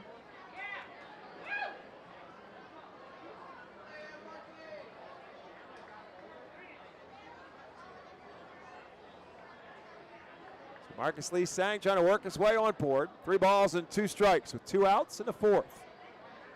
Line drive right up the middle, but played it perfectly was the shortstop Ben Cowles, and takes another hit away from Lee Sang. For the Phils in the 4th, no runs, no hits, no errors, none left. We head to the 5th. Still 2-1, Fightins on top. Every time you grab an ice-cold 20-ounce Pepsi, you'll find a Pepsi emoji on the side of the bottle. So while the Pepsi delivers this, the Pepsi emoji delivers this. Ooh.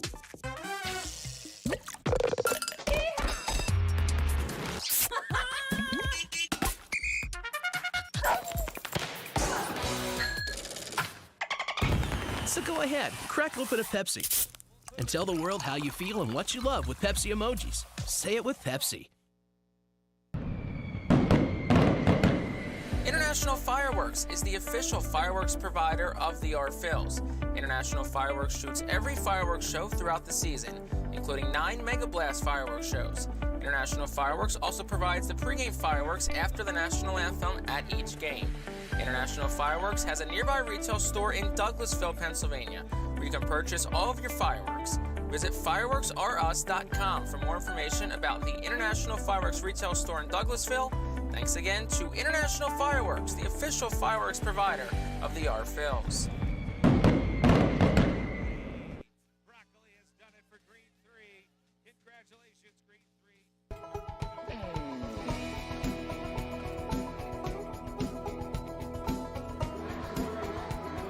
Fightin Phillies would like to recognize Body Zone Sports and Wellness as the official workout facility of the Phillies.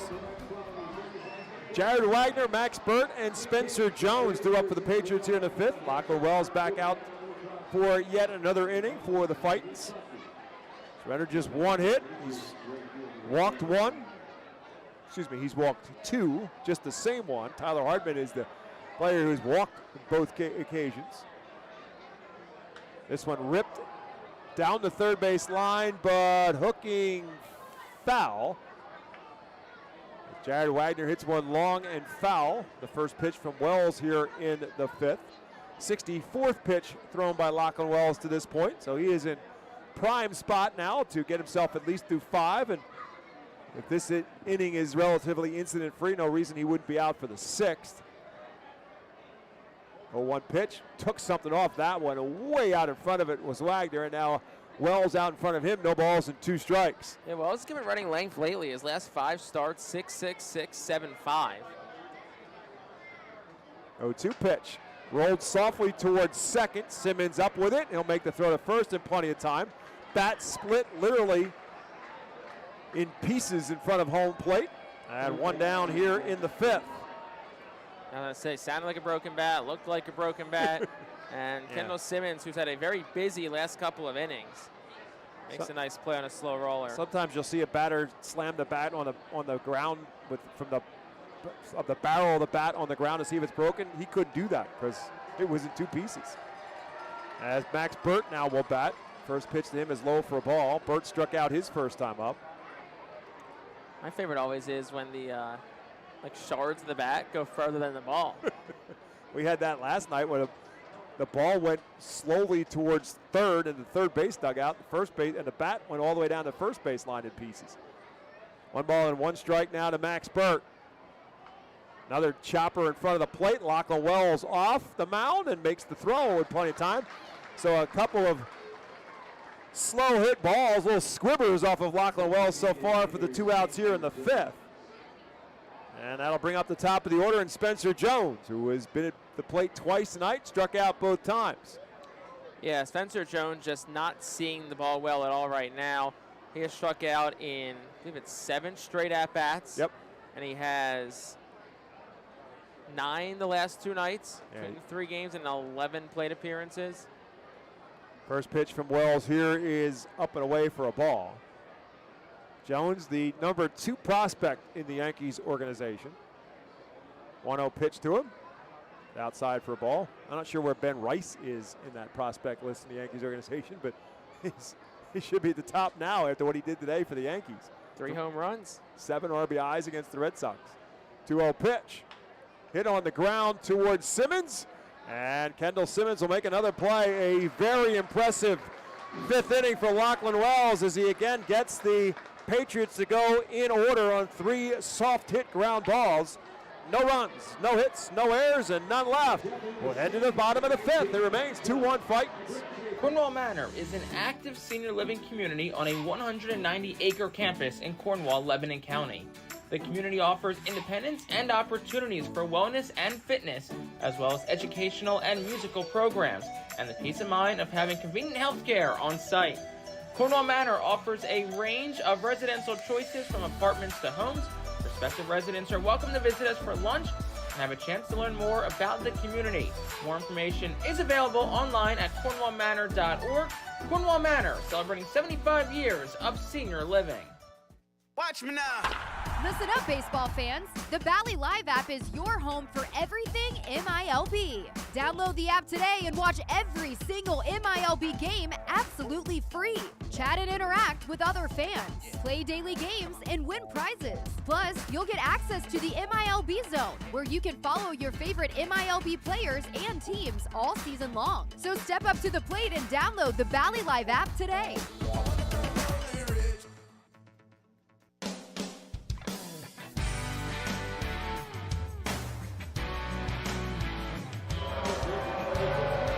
Bottom half of the fifth inning, presented by Cornwall Manor, a unique and charming community nestled on a 190-acre wooded campus with many walking trails, including the Lebanon County Rail Trail. 2-1 fights as we head to the bottom half of the fifth inning. Carlos De La Cruz, Otto Kemp, and Kendall Simmons. That's 2, 3, and 4 in the Fightin Phils lineup tonight. For manager Al Padrique, who is at the third base coaching box. Carl Ellison in the first base coaching box for the Fightin Phils. Skipper will be making an appearance on the radio on Tuesday morning alongside my broadcast partner, Jake Starr. Mornings with Mike at WEU, 8:05 a.m. Tune in at 8:30 a.m. on the dial. 8:05 on 8:30. That's correct.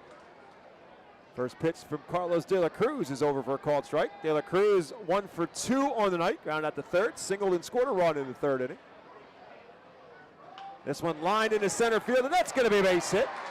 De La Cruz with his second knock of the night. Sixth hit for the Phils. He's a leadoff base runner here in the fifth.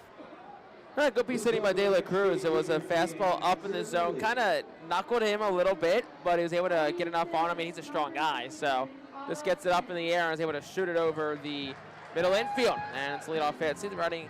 They've got a base runners tonight. Just left a lot the last few days. See if they can start to get some of these guys home. Left 2 on in the second, left them loaded in the third. And here's Otto Kemp, who's 0 for 2 in the night. De La Cruz takes off, got a great jump, throw down, is not in time. Stolen base for Carlos De La Cruz. Number 5 of the season, and he got a great jump. And he's one of those guys, you look at him and it's like, you don't think he's the fastest in the world, but boy, does he cover ground. Yeah, once his legs get moving, there's a lot of length in those strides. So now he's at second base with nobody out. And not sure what the call, the pitch was for Otto Kemp. I believe it was a ball. Okay, so it's 1-0 to Kemp.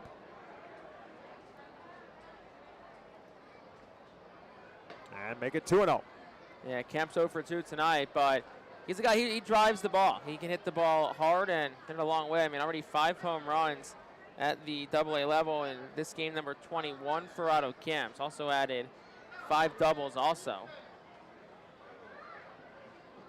Second baseman Siegler cheating up the middle. And Kemp takes another one down and low. It's 3-0. No peel, but easy no swing call for Zdenek Zedek. So again, whether it's the shortstop Cowles or the second baseman Siegler, really cheating up the middle on throughout the night so far for the Patriots. It leaves open a huge hole on that right side. Hardman, the first baseman, way off the bag. And Kemp lines one into center field for a base hit. De La Cruz rounds third. Richardson bobbles it. De La Cruz will come home. Kemp dives into second base safe. And it's a 3-1 ball game in favor of the Fightin Phils. So it should be an RBI for Otto Kemp because De La Cruz is getting waved the entire time. And I assume it's going to be an E8 on Richardson. That'll be a 6th of the year. And that would be what allows Kemp to get the second. So it should be single RBI and then E8 to get him the second. So another runner in scoring position now for the Phils. Good hustle by Kemp to get the second. As De La Cruz scores his second run of the night, the RBI for Otto Kemp, his 17th of the year since his promotion from Jersey Shore. And to bring Kendall Simmons to the plate, who's had a great night so far. Solo home run in the second and a base hit his last time up. And first pitch fouled away. Talked with Al Padrique before the game, and he says it to us a lot, but on nights like this is when you really can believe him even more so about this team and their ability to battle back, and they just don't give up. They keep fighting for runs, and they kind of live up to the moniker of Fighting Phils. And again, as tough of a loss as it was last night, here they are right back with a 3-1 lead and looking for more, and right back up through the middle. Almost took off the pitcher's head, But there is Siegler to take a hit away from Kendall Simmons. Kemp does move up to third base, however, with one out. And I think as tough as a loss as it was last night, I think the big last thing to take here is what you're trying to see here. When you get opportunities, you have to pour it on because you never know what's going to happen late. You have a very taxed pitching staff right now. You played 12 games in 12 days. Just natural going to happen at this point. You need to give him some run support. So Kemp now at third base after the ground out with Josh Breaux at the plate. Breaux doubled and walked in 2 plate appearances. And fouls the first pitch back. Heads up, Josh. Ball was shot back and hit him in the back of the head. He's protected. He's got the helmet on, but still. No, he doesn't see it coming. As Jake articulated last time up about Josh Breaux, a little bit of a chance for redemption for him in this series after being released by the Yankees June the 29th. Now facing his former teammates. Infield up, 0-1 pitch, outside ball 1. So the Patriots bringing the infield up, trying to take away another run. And when I say up, I mean up. Anthony Siegler, the second baseman, he's closer to the pitcher by the time the ball is released by Siegler than he is to second base.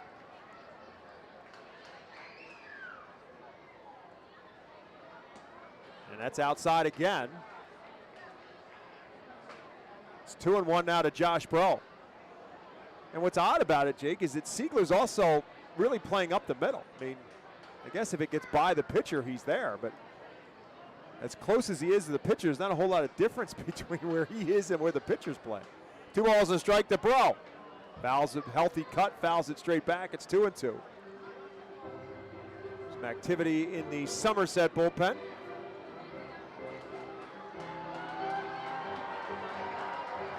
Danny Watson, tall righty, is warming up in the bullpen. 2 balls and 2 strikes now to Josh Breaux, who's fouled a couple pitches off so far in this at-bat. That's 85 pitches already for Selvage here in the bottom of the 5th. Phil saw a ton of pitches from him in the 3rd inning. That really drove up his pitch count. 2-2 now to Breaux. Runner at third, 1 out. Ripped into center field. Back goes Richardson, back turns and looks and say goodbye! Josh Breaux puts one on the veranda in center field, and the Fightin' Phillies lead is now 5-1. What a week for Josh Breaux against his former team. Sure, it's got to feel really, really good to do it against these guys. Double tonight, a 2-run home run, and now the Fightin' Phillies starting to pour it on. It's 5-1. 408 feet, 105 off the bat from Breaux. 5 RBIs now in a Fightin' Phillies uniform for Josh Breaux, and that matches what's on the board right now in the run column. 5-1 with Ethan Wilson at the plate. He's been on board twice tonight. Single and hit by a pitch. And he swings at the first pitch, lifts one straight up, foul territory, third base side. Catcher Flores off with the mask, and he'll make the catch, and Ethan Wilson is quickly retired for the 2nd out in the inning. Now bring up Robert Moore. Moore 0 for 2 on the night. Flew out to left field, grounded out to third in 2 plate appearances. So the base is empty. 2 down now in the inning.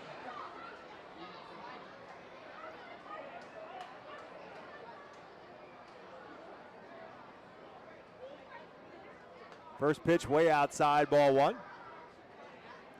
Fightin' Phil's bullpen is quiet, so as we expected with a smooth 5th inning, that Lachlan Wells would be out there for the 6th. Meantime, Selvage trying to figure out a way to get through this 5th. 1-0 pitch to Moore, lined into center field. That's going to be another base hit. That might be the end of the night for Selvage. Yeah, he's getting hit hard. 102 off the bat right there from Robert Moore. Sure, Watson's ready. Looking at Raul Dominguez, he's on the top step of the dugout, and doesn't look like he's coming out.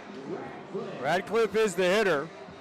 0 for 2 in the night with a strikeout and a ground out. So maybe lefty on lefty, they're going to let Selvage face Radcliffe. Moore at first base, good size lead for him. Selvage sensing that, makes the throw over.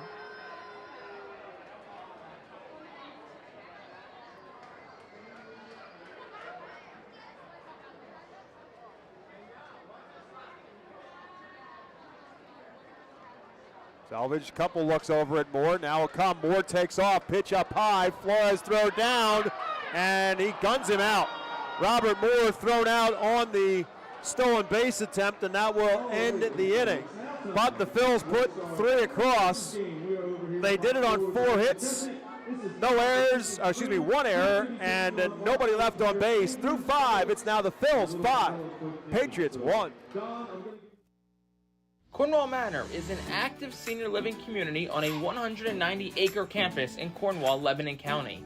The community offers independence and opportunities for wellness and fitness, as well as educational and musical programs, and the peace of mind of having convenient health care on site.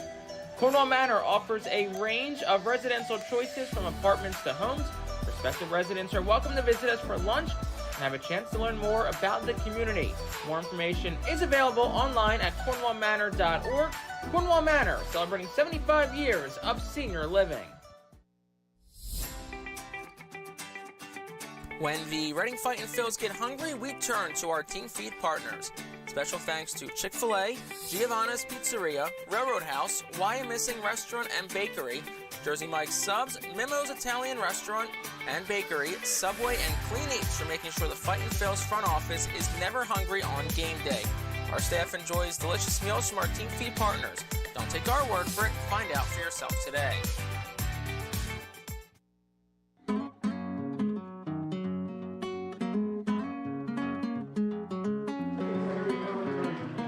Established in 1928, the Manor Golf Club is one of the oldest public courses in eastern Pennsylvania, located conveniently between Philadelphia, Lancaster, and Allentown in Sinking Spring.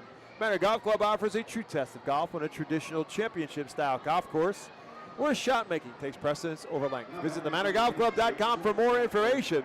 Lachlan Wells now with a 4-run lead as he comes back out for the top of the 6th inning. He'll face Ben Cowles, Tyler Hartman, and Rafael Flores, 2, 3, and 4 in the Patriot lineup. And Cowles swings at the first pitch, pops it up, foul territory. Andrik Nava off with a mask, and he'll make a great run and sliding catch on his knees for 1 out here on 1 pitch in the 6th. First baseman Josh Bro was just kind of a spectator for that, but Nava made the play, sliding on his knees to hang on for out number 1. And that'll bring up Hardman. And Lachlan Wells has only given up 2 walks in this game. It's been Tyler Hartman both times. First pitch, there for a called strike. Throws him a curveball first pitch in this at bat.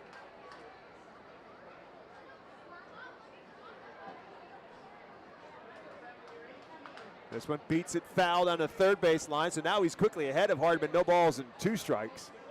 So Wells is at 75 pitches here in the 6th. Probably his last inning. There is some stretching and moving going on in the Fightin' Phils bullpen. Looks like Zach Hockey and Carlos Francisco both starting to stretch out down there. Right now, Wells has got Tyler Hardman in an 0-2 count. This one ripped into left center field, hit a long way and not coming back. Tyler Hardman takes an 0-2 pitch and drives it out of left center field for his 4th home run of the year, makes it a 5-2 ball game. We're into 70 feet, 105 off the bat. Back to what I said earlier, best mistake you can make is a solo home run. I would be curious to know. It's 2 home runs in this game, both of them solo home runs. 16 home runs, as we talked about with Wells on the year. I'd be curious to see if we can figure out how many of those home runs were solo home runs. I'll bet you it's a significant number. But it is now a 5-2 game as Hardman hits on a long way, and that brings up Rafael Flores. And first pitch to him is over for a called strike. The Cardinals sitting at, of course, for Lachlan Wells, it was an 0-2 count. Last thing you want to do is give a hitter like Hardman a pitch he can hit. He did, and he hit it a long way. Now he gets ahead of Flores, no balls and 2 strikes. Now Flores will call timeout. Flores struck out in the first, flew out to right field his last time up, so he's 2 for 8 now in this series. When I say this series, the second half of this series, the part of the series in Reading. First 3 games, of course, in Somerset. This the 3rd game of the series here in Reading, and this pitch is low for a ball. Started on Monday with Somerset winning 7-6, and the Phils won game 2, 4-2. Then the final game in New Jersey, Somerset won it 5-4. to return for the 4th of July. 1-2 pitch. Swinging a foul tip in and out of the glove of Andrik Nava. Flores stays alive. So the game, of course, was on the 4th of July, and a big crowd was on hand expecting a Mega Blast firework night. Over 7,500 people here. Game started, but was ultimately washed out after 3 innings and suspended to Friday as Flores lifts this one up into shallow right field. Ethan Wilson will drift under it, and he'll make the catch for out number 2. And so Somerset then won the completion of the suspended game 8-2, and then they took the last game last night as well, the 7-inning game, 5-4. So 2 down now here in this 6th inning, and Elijah Dunham will bat. Dunham with the other solo home run for the Patriots tonight. First pitch to him is a breaking ball up high. Left-hand here we go. Also was on base on an error from Kendall Simmons his last time up, so he's been on base twice tonight. And lifts this one straight back and out of play. It's 1-1.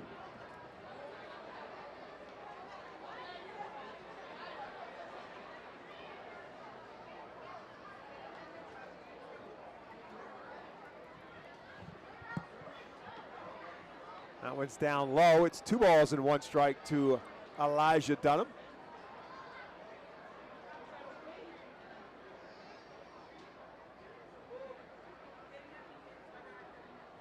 This one ripped down the first base line. That's going to be fair and going to roll all the way down to the wall. Dunham with another extra base hit as he's going to roll into second base with a stand-up double. 14th of the season for Elijah Dunham. He is now in scoring position with 2 outs. And Grant Richardson will bat, and with that, the Phils will get some activity in the bullpen. Also, I'll bring out Phil Condary, probably to accomplish a couple of things. One, settle Wells down, let him know, hey, look, you get 1 more out. It's a quality start. 6 innings, 2 runs. And also give Francisco some time to warm up. Of course, the bullpen catcher hasn't even squatted down yet. Now he has, so probably still a couple of minutes away from Francisco being ready, so have to probably not be till like Wagner, a couple of batters from now, until he's ready. But hopefully we don't get there. 2 outs in the inning for Grant Richardson. Richardson 0 for 2 on the night. A couple infield groundouts. So Phil Condary with his words of wisdom for Lachlan Wells. The runner at second base and 2 outs. Grant Richardson the batter. Another lefty on lefty matchup here for Wells.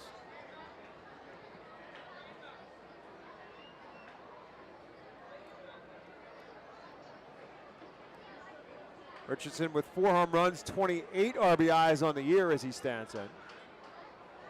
First pitch, swing and a miss. Pulled a string on the changeup, which he predominantly throws to right-handed hitters, but he gets ahead of a left-hand hitting Richardson with a first pitch changeup.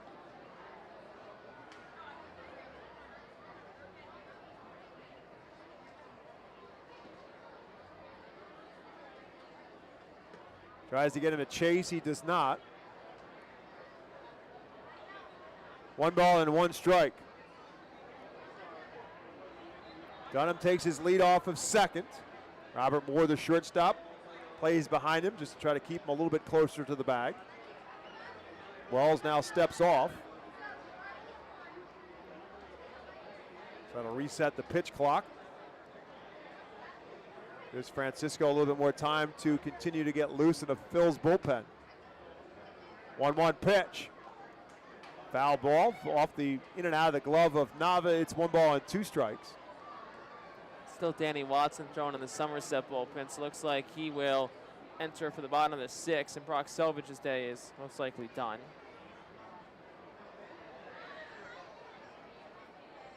Now Richardson calls time at the plate in a 1 ball and 2 strike count.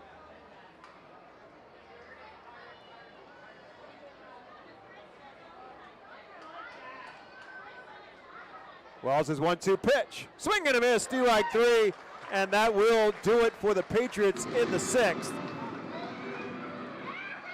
For Somerset, a run on 2 hits. No errors and 1 man left on base. We'll head to the 6th. It's now the Fightins 5, the Patriots 2.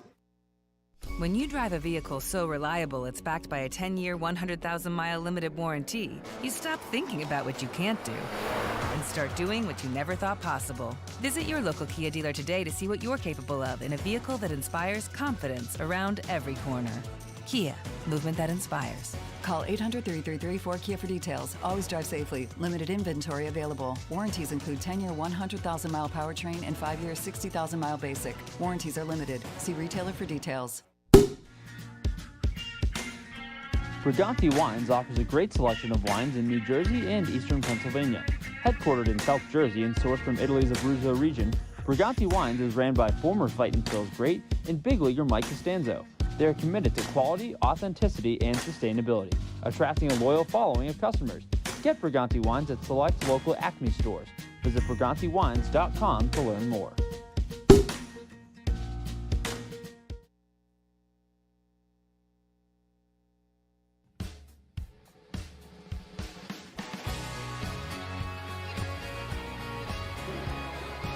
We head to the bottom of the 6th inning, and the Alberta University Golden Wolves call. The bullpen has been made. Right-hander into the game now for the Somerset Patriots, Danny Watson.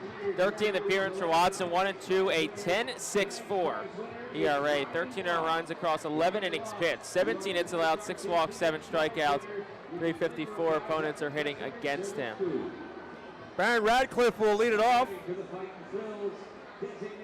Radcliffe on the night, 0 for 2, struck out and grounded out in his 2 plate appearances.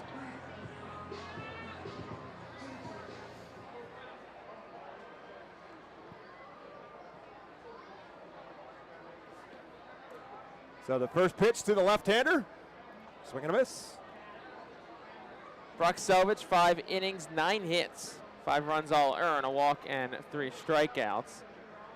Carlos Francisco continues to warm up in the Fightin's bullpen.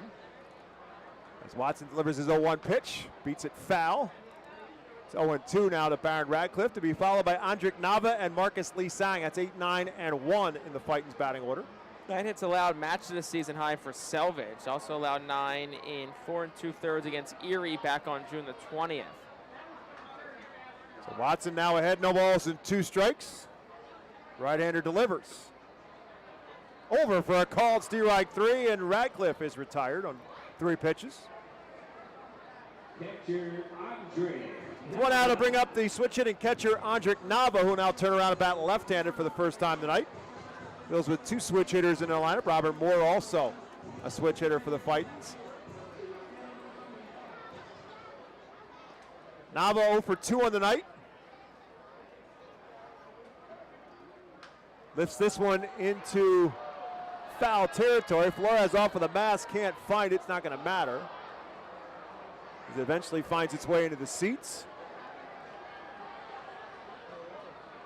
Tommy the usher gets the ball, turns it into a souvenir. I wanted to see if he was going to put it in his pocket. I just was curious. You can't. Tommy is an upstanding gentleman. He is. He's the consummate usher. I just wanted to see if he had a dark side, but he doesn't. It is Star Wars night. I thought, there's a swing and a miss by Nava. It's 0-2.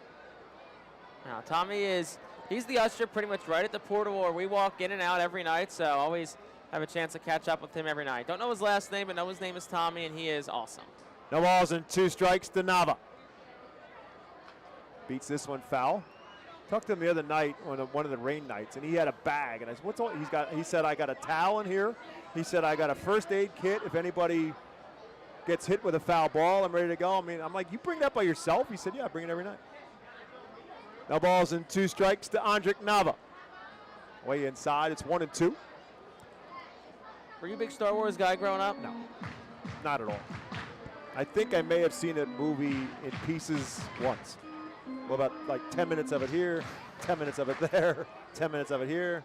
They're throwing those characters up there, and I'm like, I don't know that one. I don't know that one. Nava takes another one down, loaded. It's 2-2. I know Chewbacca, I can't even say it right. R2-D2. There's the Stormtroopers. Yep. Luke Skywalker. I mean, everyone knows Darth Vader. Yeah. They were all here tonight. They weren't. No, Luke Skywalker wasn't here. Everybody else was here. 2-2. Lifted into shallow center. Actually, a lot further center field than I thought, as Richardson drifts back a couple of steps and will make the catch. Richardson squeezes it for the second out. Flag in center field is draped around the pole. It's unusual to see that flag not blowing in any direction, much less out, because it's generally blowing out. But it is wrapped around the pole on a hot and humid night in Baseball Town as Marcus Lee Sang now will bat. He's 0 for 3 on the night. He's had a couple hits taken away from him by the shortstop, Ben Cowles. And takes the first pitch over for a called strike one. At least saying easily could be 2 for 3 right now. It should at least be 1 for 3. I think the one in the first inning was definitely the tougher of the 2 plays for Cowles, and just laid out and absolutely robbed a hit from Marcus Lee Sang. 0-1 pitch. Lifts this one down the line, foul on the third base side, ultimately into the grandstands. So Marcus Lee Sang quickly in a no balls and 2 strike hole. Carlos De La Cruz in the on deck circle if Lee Sang can reach. 2 outs here in the 6th. Phil's lead at 5-2. Just misses. It's 1-2. Kind of a 3/4 sidearm delivery for Danny Watson. He also starts kind of closed off too. Like he'll come set in that left. He's a righty, so the left foot usually closes off the right. Like one foot's on one side of the rubber, the other one's on the complete opposite. Marcus Lee Sang lifts this one into center field. Richardson again will drift back a couple of steps and he'll make the catch, and that'll do it for the Phils in the 6th. No runs, no hits, no errors, none left. 6 complete. It remains 5-2. Fightin's on top.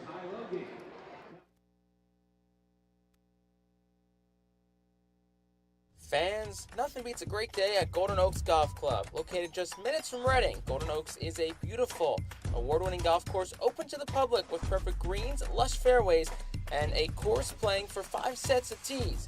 Bogey's Pub is open to the public with the area's best full-course menu, featuring indoor and outdoor seating and TVs to watch your favorite sports teams. Let the Golden Oaks Golf Club team cater to your need. Lunch, dinner, golf outings, parties, company events, and fundraisers. Visit our website at GoldenOaksGolfClub.com and follow Golden Oaks Golf Club and Bogey's Pub on Facebook. Golden Oaks Golf Club, where great memories are made. The Fightin' Phils thank White Star Travel and Tours for presenting the 2024 Fightin' Phils Fan Road Trip. This year's trip runs from July 26th to 29th and features stops to see the Fightin' Phils in New Hampshire, along with the chance to meet a player and coach. The trip also heads to the Baseball Hall of Fame in Cooperstown, a Red Sox-Yankees game at Fenway Park, and finally Citizens Bank Park to see the Phillies take on the New York Yankees.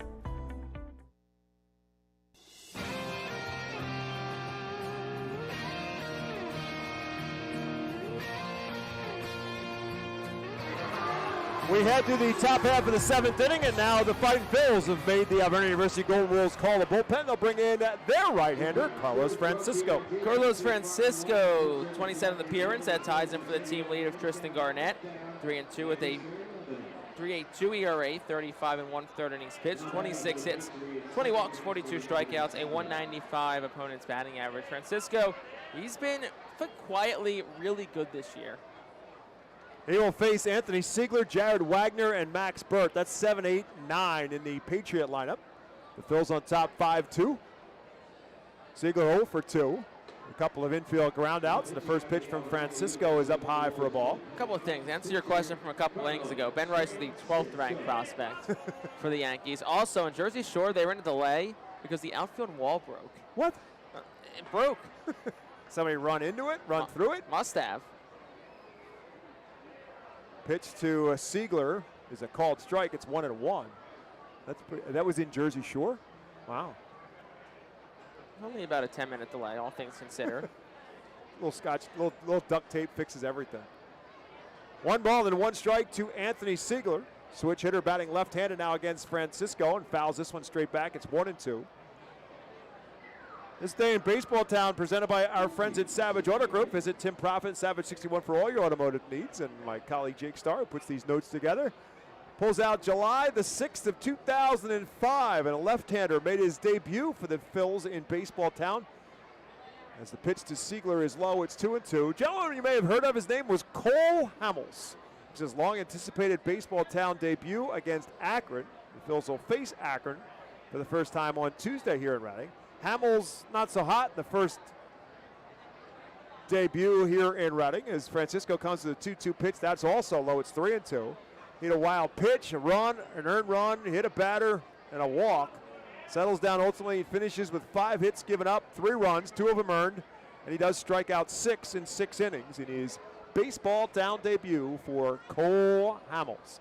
3-2 pitch. Well, it's supposed to be ball 4, but apparently it was 2-2 pitch. Okay. Everybody, well, the third base umpire Chad Patterson also, he was headed towards the middle of the infield as if the base runner's on. So he thought it was 3 balls as well. So now it's 3-2. And this one's ripped into right field. Ethan Wilson will get there and make the catch. Great sprint to his left by Ethan Wilson. Hangs on for the out, and that's out number 1 here in the 7th. Another quality start for Lachlan Wells tonight. 6 innings, 3 hits, 2 earned runs, couple of walks, 7 strikeouts for the lefty. So with 1 out, that'll bring Jared Wagner to the plate.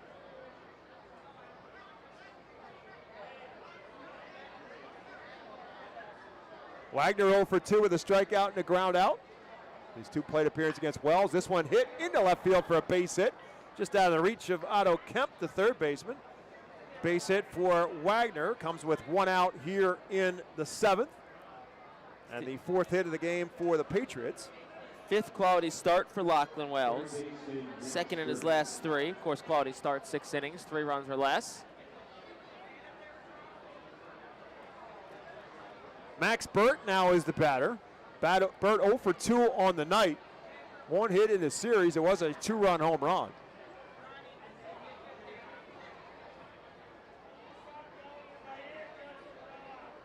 Pitch to him is way outside for a ball.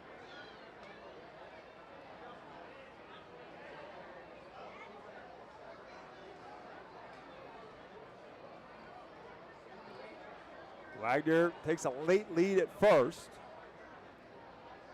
And the pitch is again outside. It's 2-0.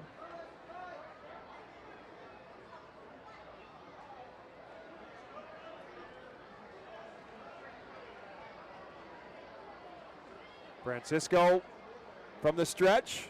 Takes a look back at first. Comes to the pitch. Swing and a miss. Threw a slider 2-0. Burt waves through it for 2-1 count.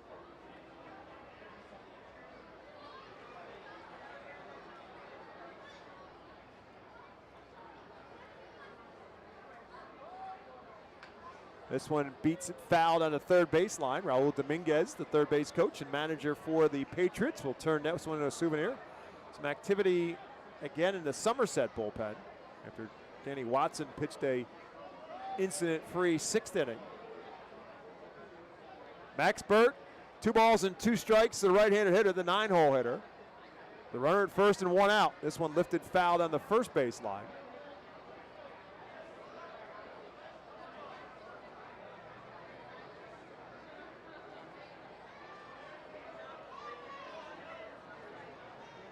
Spencer Jones at the top of the order in the on-deck circle for the Patriots. 2 balls and 2 strikes to Burt. Beats this one off his foot. Rolls all the way out to Francisco at the pitcher's mound. So it remains 2 balls and 2 strikes. You know, Jake, with that helmet that Andrik Nava has, when he has it flips up over the top of his head, kind of looks like a stormtrooper helmet. Just saying. It's appropriate for the night. Right.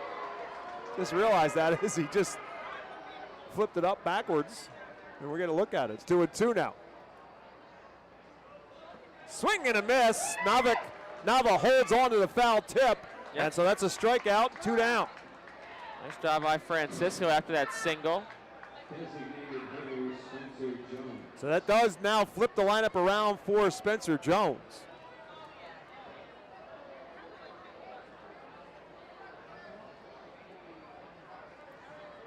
Look at your roster, and you're going to say that number of warming up is not on. Is that why you can't figure it out? That's what we're trying to figure out. So Matt Sauer joined the team last night. Didn't have a number assigned to him as Jones swings and misses.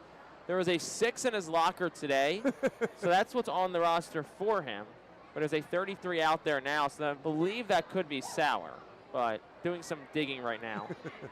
In the meantime, Spencer Jones is in a no balls and 1 strike hole. Francisco back with a pitch that he swings and misses again. It's no balls and 2 strikes to Spencer Jones, who's 0 for 3 on the night, 0 for 11 in this series. Jones, 23-year-old #1 draft pick of the Yankees in 2022 out of Vanderbilt. Was selected as the 25th overall player in that 2022 draft. No balls and 2 strikes to him. Way up high, he doesn't chase. No indication so far that Wagner might have an idea about running with 2 strikes on the hitter and 2 outs. 1 ball and 2 strikes now. Just misses, it's 2-2. Francisco thought it was there. I think everyone thought it was there. It's 2 balls and 2 strikes now to Spencer Jones.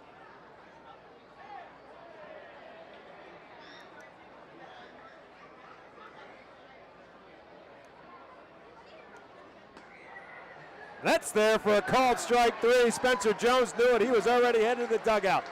So Francisco ends up getting the final 2 outs of the inning on strikeouts for Somerset in the inning. No runs, 1 hit, no errors, 1 man left. It's 7th inning stretch time in Baseball Town. It remains the Fightin' spot. Patriots 2. Nursing home neglect is a serious problem. If you or a loved one has suffered from bed sores obtained in a nursing home or a fall down in a nursing home resulting in a fracture, our friends at Swartz Culleton can help. Call the attorneys at Swartz Culleton for a free consultation. Their phone number is 1-800-JUSTICE. That's 1-800-587-8423. Once again, call 1-800-JUSTICE today. Swartz Culleton is a proud sponsor of the Ready Fightin' Phils. Welcome to Aspire Memory Support at the Highlands of Wyomissing, where every day is filled with purpose and connection. Our innovative approach featuring the Hearthstone Institute's renowned I'm Still Here program ensures that every resident living with Alzheimer's or dementia experiences a life worth living. With evidence-based techniques and personalized care, we focus on meaningful engagement to reduce common symptoms like agitation and anxiety. Join us in celebrating the person behind the memory loss with activities tailored to their unique interests and abilities. Discover the difference with Aspire Memory Support at the Highlands at Wyomissing. Call us today and embrace a renewed sense of purpose for your loved one. That was the Crazy Hot Dog winner of tonight's Mitsubishi Chemical Group 7th inning stretch. So we head to the bottom half of the 7th inning, and the Auburn University Gold Wolves call the bullpen again for the Patriots. We'll bring in right-hander Matt Sauer, making his Somerset Patriot debut. Jake said just added to the roster before tonight's game, and so he'll face 2, 3, and 4 in the Phil's lineup. Carlos De La Cruz, Otto Kemp, and Kendall Simmons. De La Cruz leading off the inning for the second time in a row. He started the 5th inning and started a 3-run rally for the Phils with a base hit. Carlos 2 for 3 tonight with a couple of singles, and he scored 2 runs. First pitch, way outside for a ball. 2 runs on 4 hits and an error for the Patriots. 5 runs on 8 hits and 1 error as well for the Fightins. Phils have left 5 on base. Patriots have left 5 on base. 5-2 Fightins on top. 1-0 the Carlos De La Cruz. There for a strike. Danny Watson, an inning, no runs, no hits, no errors. No walks and a strikeout. 1-1 to De La Cruz.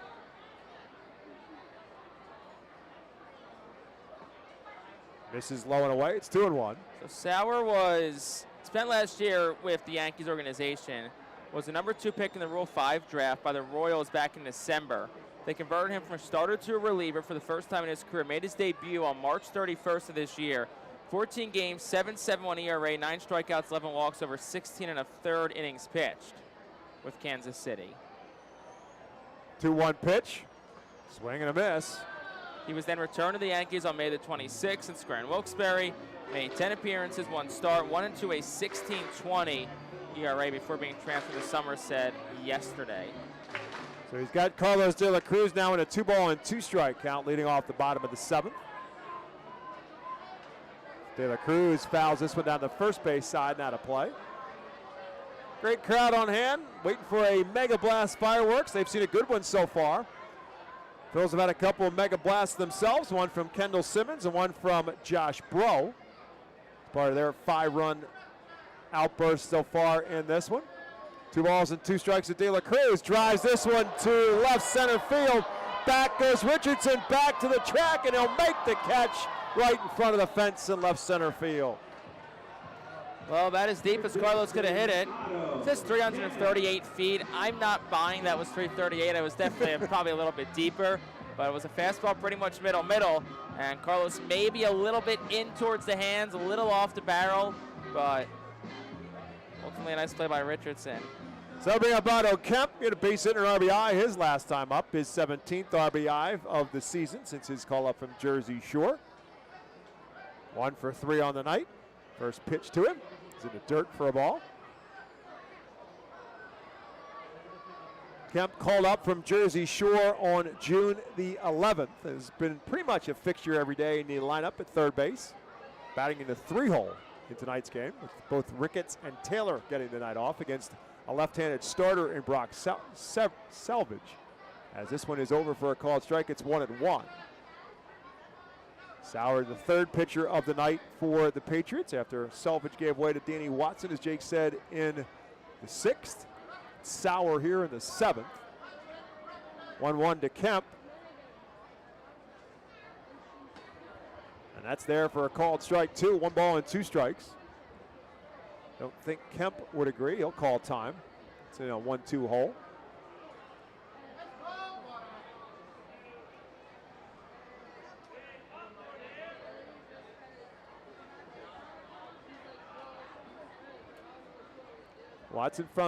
Sauer from the stretch. 1-2 pitch. In the dirt. It's 2-2.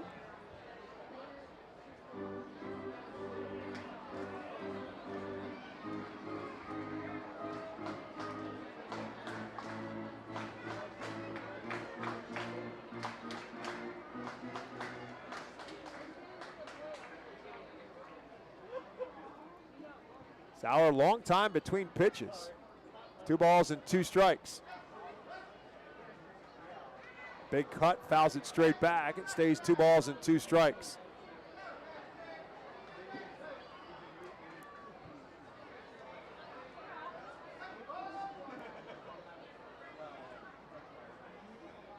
Infield plays Kemp to pull, including Anthony Siegler playing right up the middle, as he's done with all the right-handed hitters for the Phils. Outfield plays him a little bit around the other way. And another foul ball by Kemp. It stays 2-2. Yeah, Sauer's really milking this pitch clock. Like that one, he may have just started lifting up the leg as the clock struck 0. By the way, the right fielder, I've said this, I can't tell you how many times in the 3 games, Jared Wagner is really shallow in right field. 2 balls and 2 strikes to Kemp. This one lined into center field. That's going to be another base hit for Otto Kemp. 9th hit of the game for the Fightins. 2nd hit of the night for Kemp. Lots of base hits up the middle for the Fightins tonight. Kendall Simmons will be at the plate now. It's been a good approach, and it's been something that you want to see from this team tonight. A lot less maybe stepping in the bucket or opening of the hips too soon. A lot of middle approaches, balls back towards the middle. It's been a lot of cage work for the team the last couple of days, and you got to think that was probably one of the things Brock Stassi was focusing on.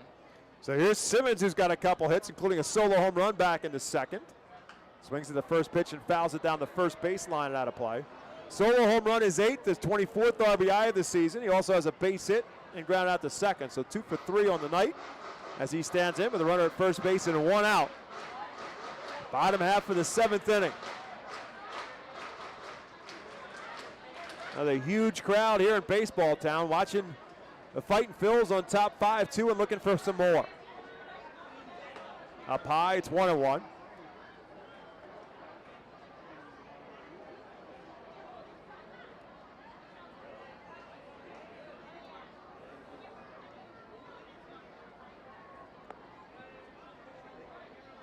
Kemp takes his lead off of first.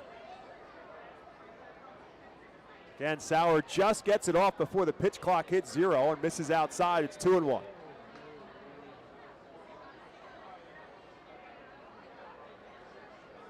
Again, 16 seconds are on the pitch clock with a man on base in the minor leagues. And Matt Sauer's using 15 and a half of those 16 seconds. Simmons waves at a pitch. Not quite sure what happened there. Simmons thought it was going to be a fastball, obviously, and it was a slider. And Kendall didn't look too solid on that pitch. Just waved at a pitch that was way outside. It's 2 balls and 2 strikes. Now Simmons will call time.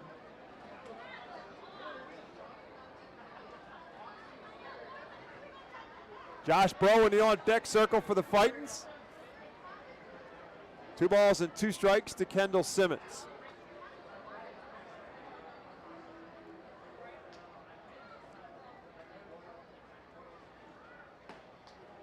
Over for a called strike 3. Simmons a strikeout victim for the second out here in the 7th. Yeah, Simmons didn't like that call, and I think he has a point. That ball was definitely off the plate by a good couple of inches, but only person whose opinion matters is home plate umpire Jared Durison, and that's who he had it called as a strike 3. So that'll bring up Josh Bro, who's been on base all 3 times tonight. Doubled in the second, walked in the third, and a 2-run home run to straightaway center field his last time up. Kemp, the runner at first now with 2 down. Pitch to Bro, over for a called strike 1.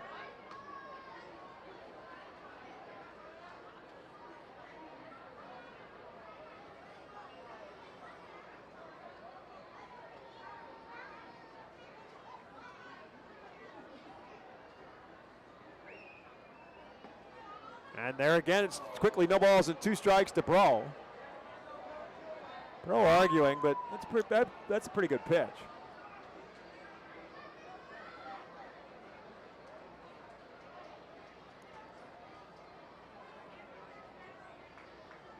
So Kemp will take his lead off of first. No balls and 2 strikes now to Josh Bro. Swing and a miss. And that will do it for the Phils here in the 7th. No runs, 1 hit, no errors, and 1 man left. 7 complete in Baseball Town. The score remains Reading 5, Somerset 2. Nursing home neglect is a serious problem. If you or a loved one has suffered from bed sores obtained in a nursing home or a fall down in a nursing home resulting in a fracture, our friends at Swartz Culleton can help. Call the attorneys at Swartz Culleton for a free consultation. Their phone number is 1-800-JUSTICE. That's 1-800-587-8423. Once again, call 1-800-JUSTICE today. Swartz Culleton is a proud sponsor of the Reading Fightin' Phils. Join us as we celebrate Reading's Spanish and Latino culture during 12 Friday home games this season. The Savage Auto Group Fiesta Fridays are presented by Catay Law Offices, Suburban Brewing Company, Carl's Cards and Collectibles, Humane Pennsylvania, Star City Boxing, and the American Diner. Fiesta Friday features special Los Luchadores de Reading uniforms, Hispanic and Latino food and music, and other cultural elements throughout the ballpark. Get your tickets now by calling 610-370-BALL, online at ourphils.com, or at the Customers Bank ticket office.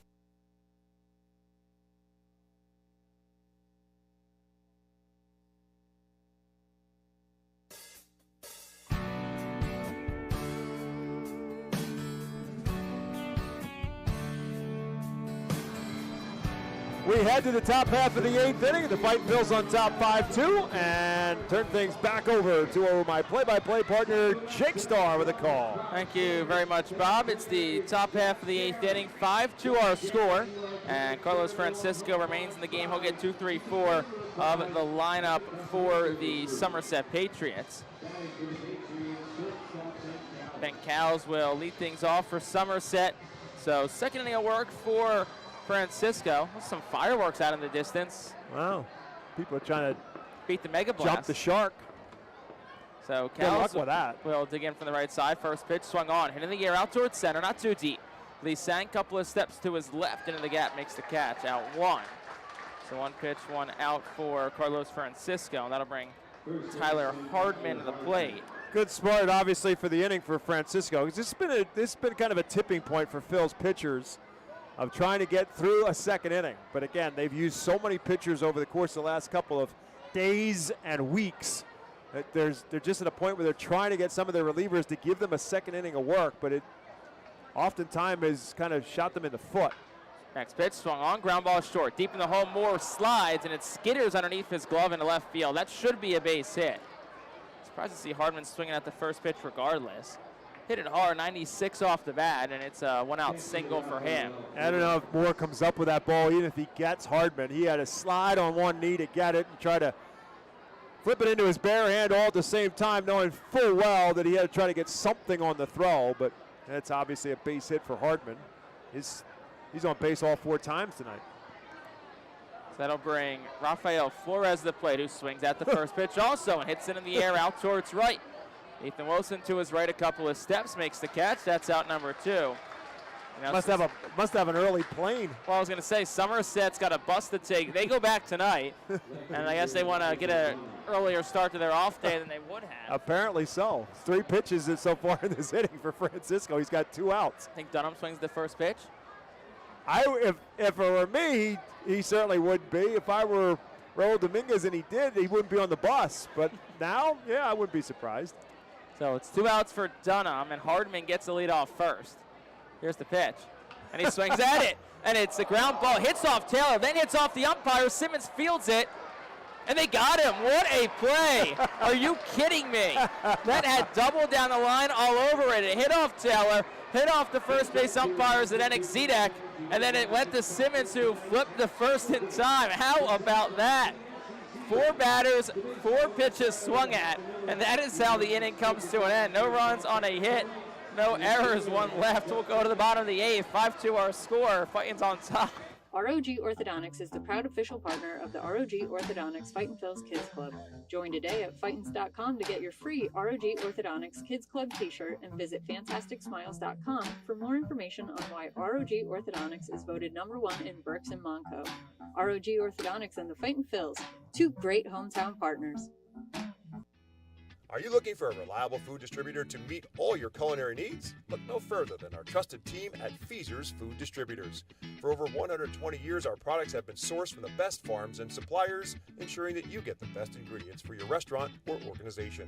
From fresh produce to premium meats, Feaser's supplies everything but the appetite. Visit Feasers.com today to experience the difference in working with a top-tier, family-owned food distributor. Feaser's, your partner for success in the kitchen. Looking for a fast and hassle-free way to get your snacks and non-perishable groceries? Look no further than FeasersDirect.com. With just a few clicks, discover the convenience of having your culinary essentials ready for a pickup at our headquarters in Harrisburg.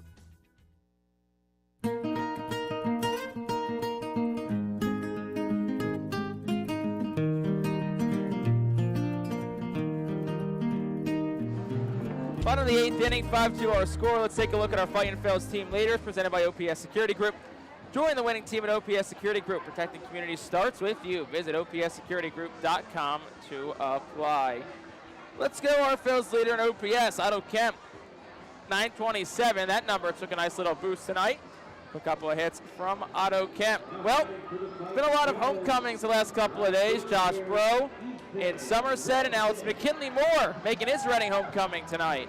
McKinley Moore with the Fightin' Phils for a bit of a off and on season last year. Off and on as in off and on the disabled list mostly. McKinley Moore making his 7th appearance for the Patriots. He's 1-0 with a 3.86 earned run average. In 7 innings, he's given up 6 hits, 5 strikeouts, and 1 walk. So McKinley Moore against Ethan Wilson, first pitch, over for a strike. It's 0-1. Moore started the season at Scranton, pitched just 2 games in AAA, and then was designated for assignment by the Yankees at the end of April. No one picked him up, so he stayed with the Yankees. Pitched 4 games in Hudson Valley before coming up now back up to Somerset. 0-1. Wilson takes 0-2. Well, here's the thing. McKinley Moore, you look at him, you wouldn't recognize him. No. In the Yankees organization. I absolutely did not recognize him when I saw him here. Completely clean shaven. No beard. Last year, full beard, everything. Nothing this year. Here's the 0-2. Wilson swings and pokes it foul to the left side. It's 1-2. It's Andrew Schultz up in the Fightin' Phil's bullpen. Unless you're looking at McKinley Moore's facial hair or lack thereof. I'm looking at Ethan Wilson because I think he's cleanly shaven too. Actually, I did notice that earlier today. Right. So I'm walking to the concourse and had to do a double take to see who it was.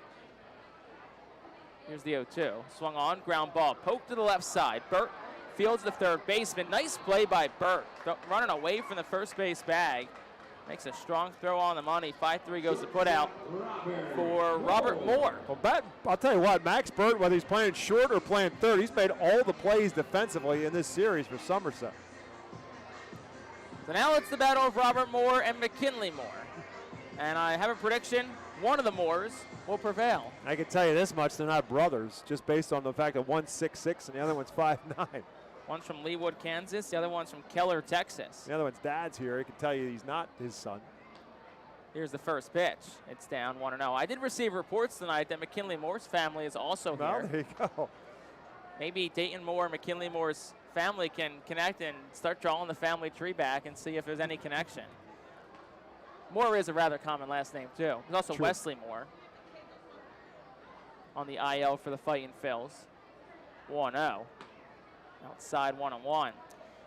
McKinley Moore began his career in the Chicago White Sox organization. He was traded to the Phillies prior to the 2022 season in a deal that sent Adam Hazley, former Fightin' Phil, Phillies first-round pick out of Virginia, to the White Sox. Here's the 2-0. Moore swings in a ground ball first. Couple of hops for Tyler Hardman. He'll take it to the bag himself. 2 gone for Radcliffe. Moore pitched with Reading in 2022 with 4.35 ERA. Had 71 strikeouts over 49 2/3. Actually made his MLB debut last season. In Philadelphia last year. April 10th against Miami. 3 total games for the Phillies.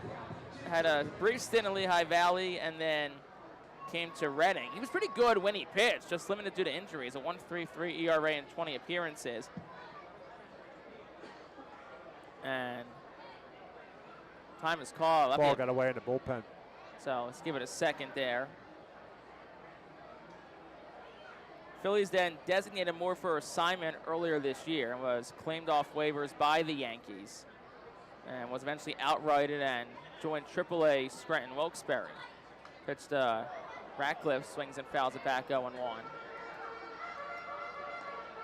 And now he's with AA Somerset. So McKinley Moore, quite traveled, quite familiar with the Eastern League.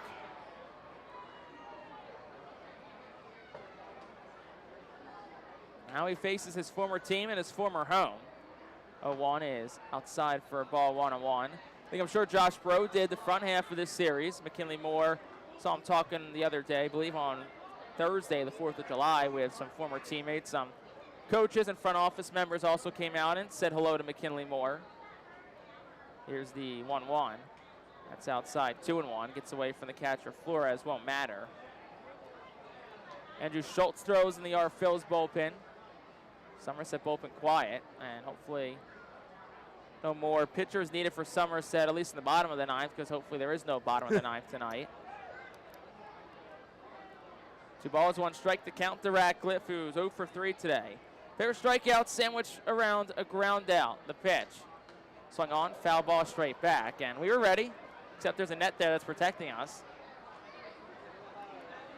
Or denying us, depending upon your perspective. Well, probably the first, not the latter. I'll take the protection over the denying.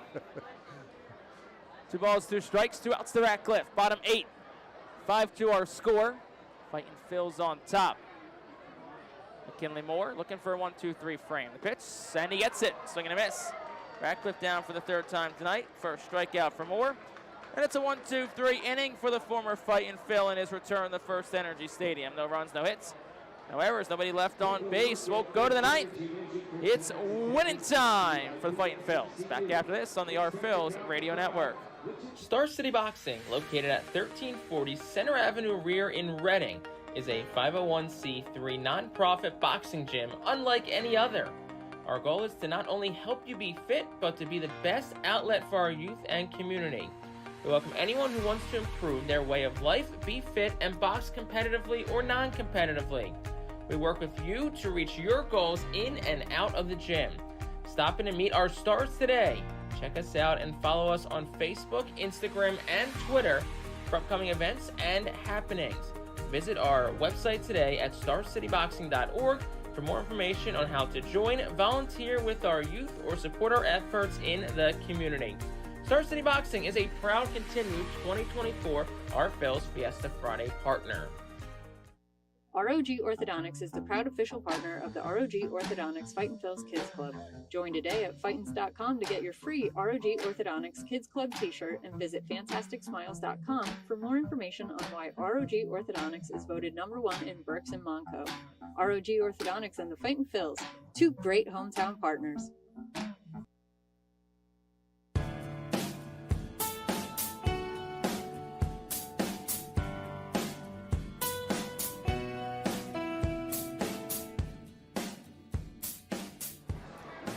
Top of the 9th inning, 5-2 our score. Fightin' Phil's on top. Andrew Schultz is in and here to take over the play-by-play and tell you about Schultz. It's Bob McCool. Schultz making his 21st appearance of the season, 1-1 with a 4.71 earned run average. He is 0 for 1 in save opportunities. In 21 innings pitched, he's given up 17 hits, 24 strikeouts, and 9 walks. And the right-hander Schultz will be facing Grant Richardson, Anthony Siegler, and Jared Wagner. So there'll be 2 left-handed batters to face him first, including Siegler, who's a switch hitter. Richardson will lead it off. He's a left-handed hitter and 0 for 3 on the night. It is 6, 7, and 8 in the Patriot lineup.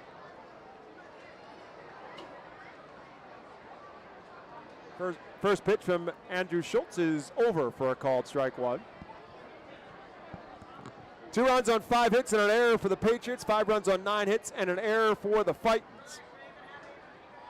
Swing and a miss.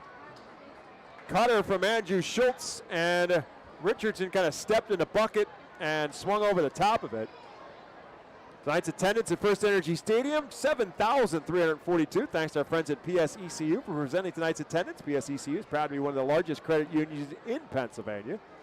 With a great crowd on hand on a Saturday night in baseball town. There's a swing and a miss, strike 3, and Grant Richardson is out on 3 pitches from Andrew Schultz here in the ninth.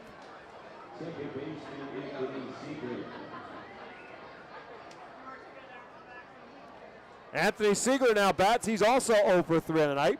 Jersey Mike Subs offers a sub above, providing their customers with delicious sustenance and substance with a huge variety of options, including both warm and cold subs. Jersey Mike's prides itself on fresh baked bread, fresh sliced meats, and fresh grilled sandwiches with 2 convenient Berks County locations, including Fifth Street Highway in Reading and Broadcasting Square in Wyomissing.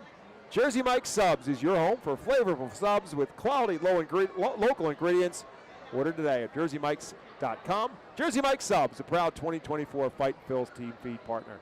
First pitch to Anthony Siegler is a ball. The second is into dirt, so it's quickly 2 balls and no strikes to Siegler.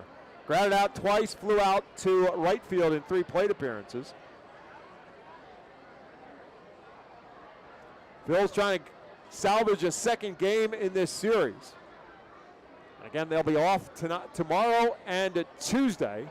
Tomorrow and Monday when resume play here on Tuesday beginning at 7 o'clock. And they will face the Akron Rubber Ducks for the first time this season. Akron will be here from Tuesday through next Sunday, so 6-game series here at FirstEnergy Stadium beginning Tuesday night at 7 o'clock. 3 balls and no strikes now to Anthony Siegler with 1 out here in the ninth. 3-0 pitch there for a strike.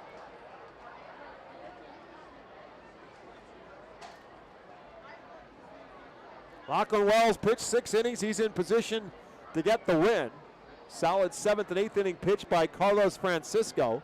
And now Schultz in to get the 9th. And he misses, ball 4.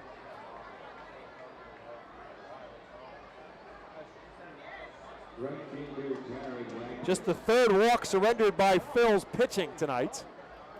As that'll bring up Jared Wagner. So there is a little bit of margin for error for Schultz with a 3-run lead here. And Wagner 1 for 3 on the night with a base hit his last time up.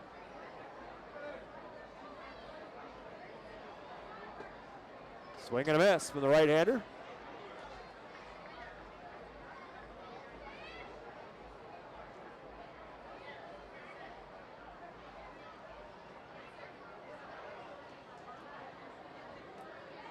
Takes a look over his shoulder, comes with his 0-1 pitch. Beats it down to 3rd base line. It'll trickle foul. And probably the best thing, Otto Kemp probably had no shot to get Wagner if that thing had stayed fair. So it ultimately rolls harmlessly foul, and now Schultz is ahead, no balls and 2 strikes.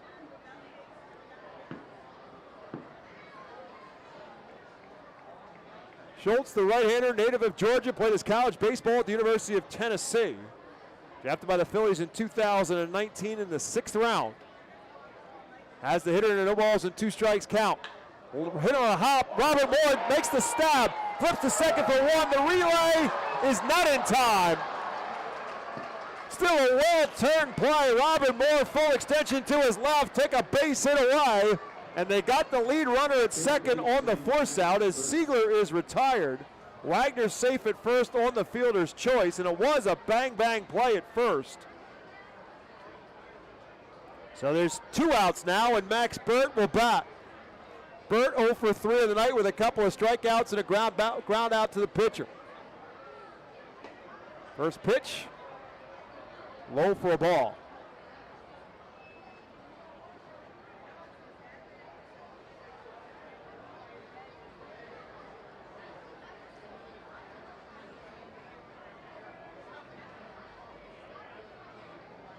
One-0 pitch. Fouls that one straight back. It's 1-1.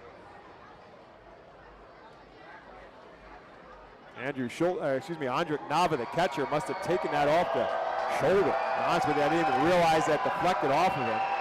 Now Meg Flaherty and Al Padrique are both going to come out and take a look at the catcher. Got him right in the right shoulder and went all the way back to the fence. I realized that the ball went back off the fence, but I did not realize that it hit Nava. That's how hard it hit off the catcher's shoulder and went back to the fence. So he's all right, going to stay in there, just kind of swinging that arm around a little bit, make sure he's got some feeling in it. 1 ball and 1 strike now to Max Burt.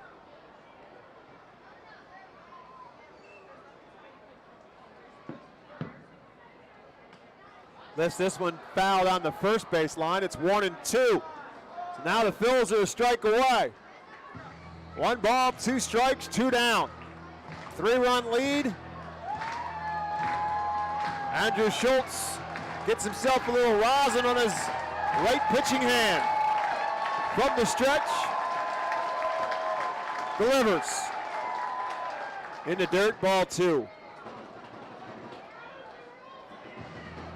So we'll do it again now at 2 balls and 2 strikes.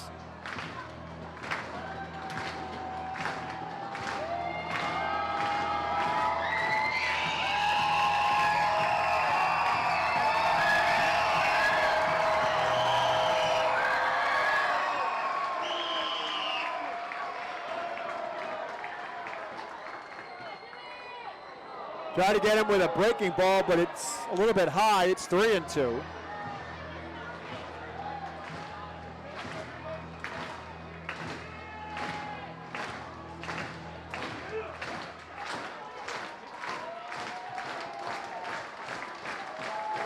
Runner takes off, swing and a miss, strike 3, and that will do it as Max Burt slams his bat, breaks it at the plate in disgust as Andrew Schultz gets the strikeout, and the Patriots are retired in the ninth, and the Fightin Phillies win the ball game for Somerset in the ninth.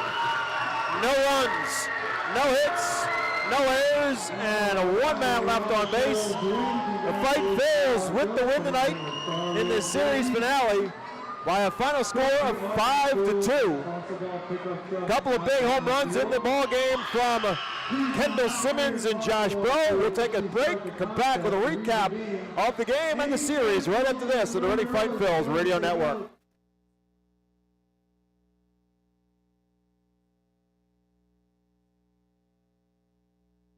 Berk's Immunization Coalition works to provide leadership and education in promoting age-appropriate immunization across the lifespan for all residents of Berk's County.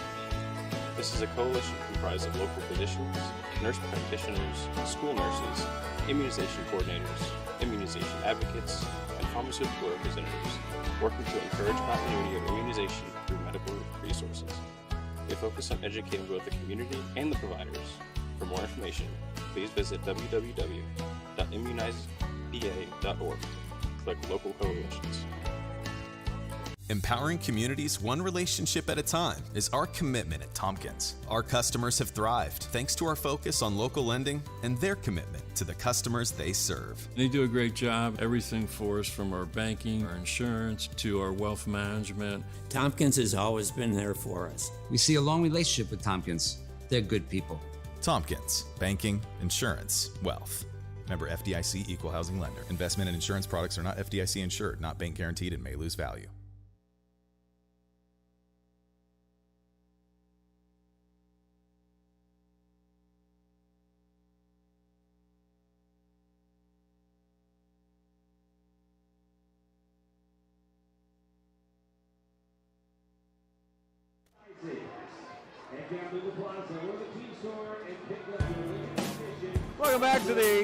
Welcome back to the postgame show where the winning Fightin' Phils hang on, and they beat the Somerset Patriots 5-2 in a getaway game of this six-game series. Again, this one started on a Monday and ends on a Saturday.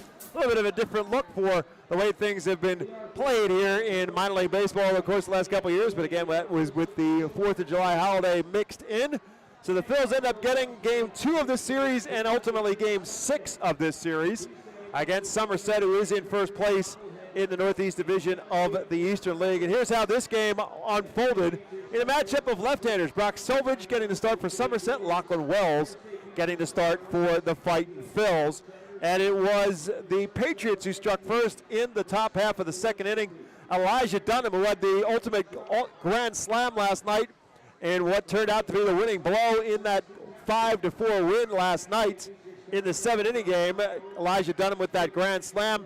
And his first at bat here in this game drives one up and onto the steps outside the Redners Event Center in right center field for his 8th home run of the year. It was a solo home run, his 34th RBI of the year. And Somerset was on the board first at 1-0. However, the Phils in the bottom of the second had Kendall Simmons leading off, and Kendall Simmons hit a rocket in the left field. The only question was whether or not it was going to be high enough. It was either a double off the wall or a home run, and it was the latter, as Kendall Simmons' 8th home run of the year and 24th RBI of the year had tied the game up at 1-1. Phils then took the lead in the third. With one out, Carlos De La Cruz led it off with a base hit.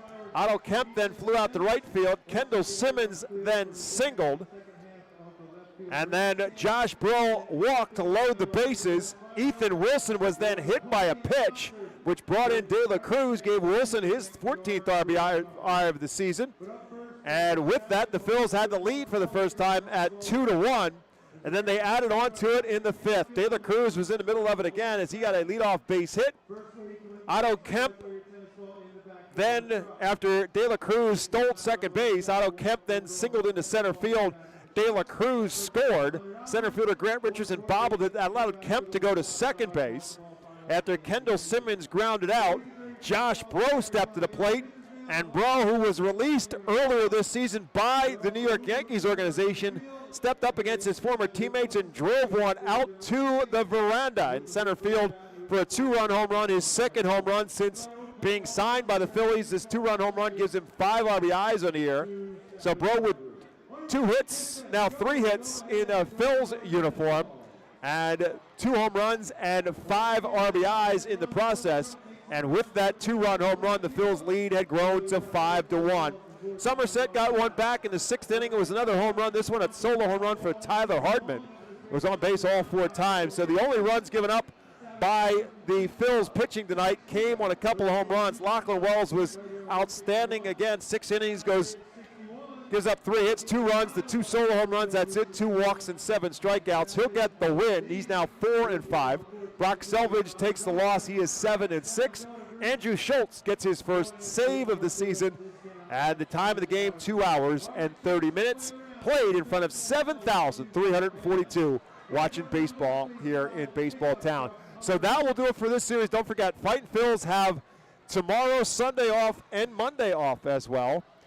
If you want to tune in on Tuesday morning, 8:05 on WEEU, 8:30 a.m. here in Reading, Al Padrique, the manager of the Fightin' Phils, will be our guest with Mike Keller and yours truly on the Mornings with Mike program on WEEU. You can also listen to that program online at 830WEEU.com on a free live stream. But Al Padrique will be our guest, the manager for the Fightin' Phils, at 8:05 on WEEU here in Reading. Otherwise, the Phils and the Akron Rubber Ducks will begin a series on Tuesday night at 7 o'clock here at FirstEnergy Stadium, and that series will continue right up and through Sunday at 5:15 with the series conclusion. So Fightin Phils and Akron will be next up on the schedule and back here at FirstEnergy Stadium. That's going to do it for our broadcast. Again, the final score of the Phils win at 5-2. They're now 4-8 in the second half, 35-45 overall in the season. Somerset remains in first place in the division at now 9-3. They are 41-40 overall on the year. Again, 2 hours and 30 minutes, the time of the game, and 7,342 in attendance here tonight. They're getting themselves set for another Mega Blast fireworks on a Saturday night, so we'll tune out and enjoy the fireworks show ourselves. Once again, that'll do it for our broadcast. From our broadcast partner, Jake Starr. My name is Bob McCool. As always, thank you for tuning in to the Reading Fightin Phils Radio Network. Hope you'll do the same on Tuesday night, 6:45 will be our pregame show time here at FirstEnergy Stadium. Better yet, we'd love to see you at the ballpark. Until then, thank you as always for listening, everyone. Have yourselves a great night. We'll talk to you on Tuesday with more Reading Fightin Phils baseball.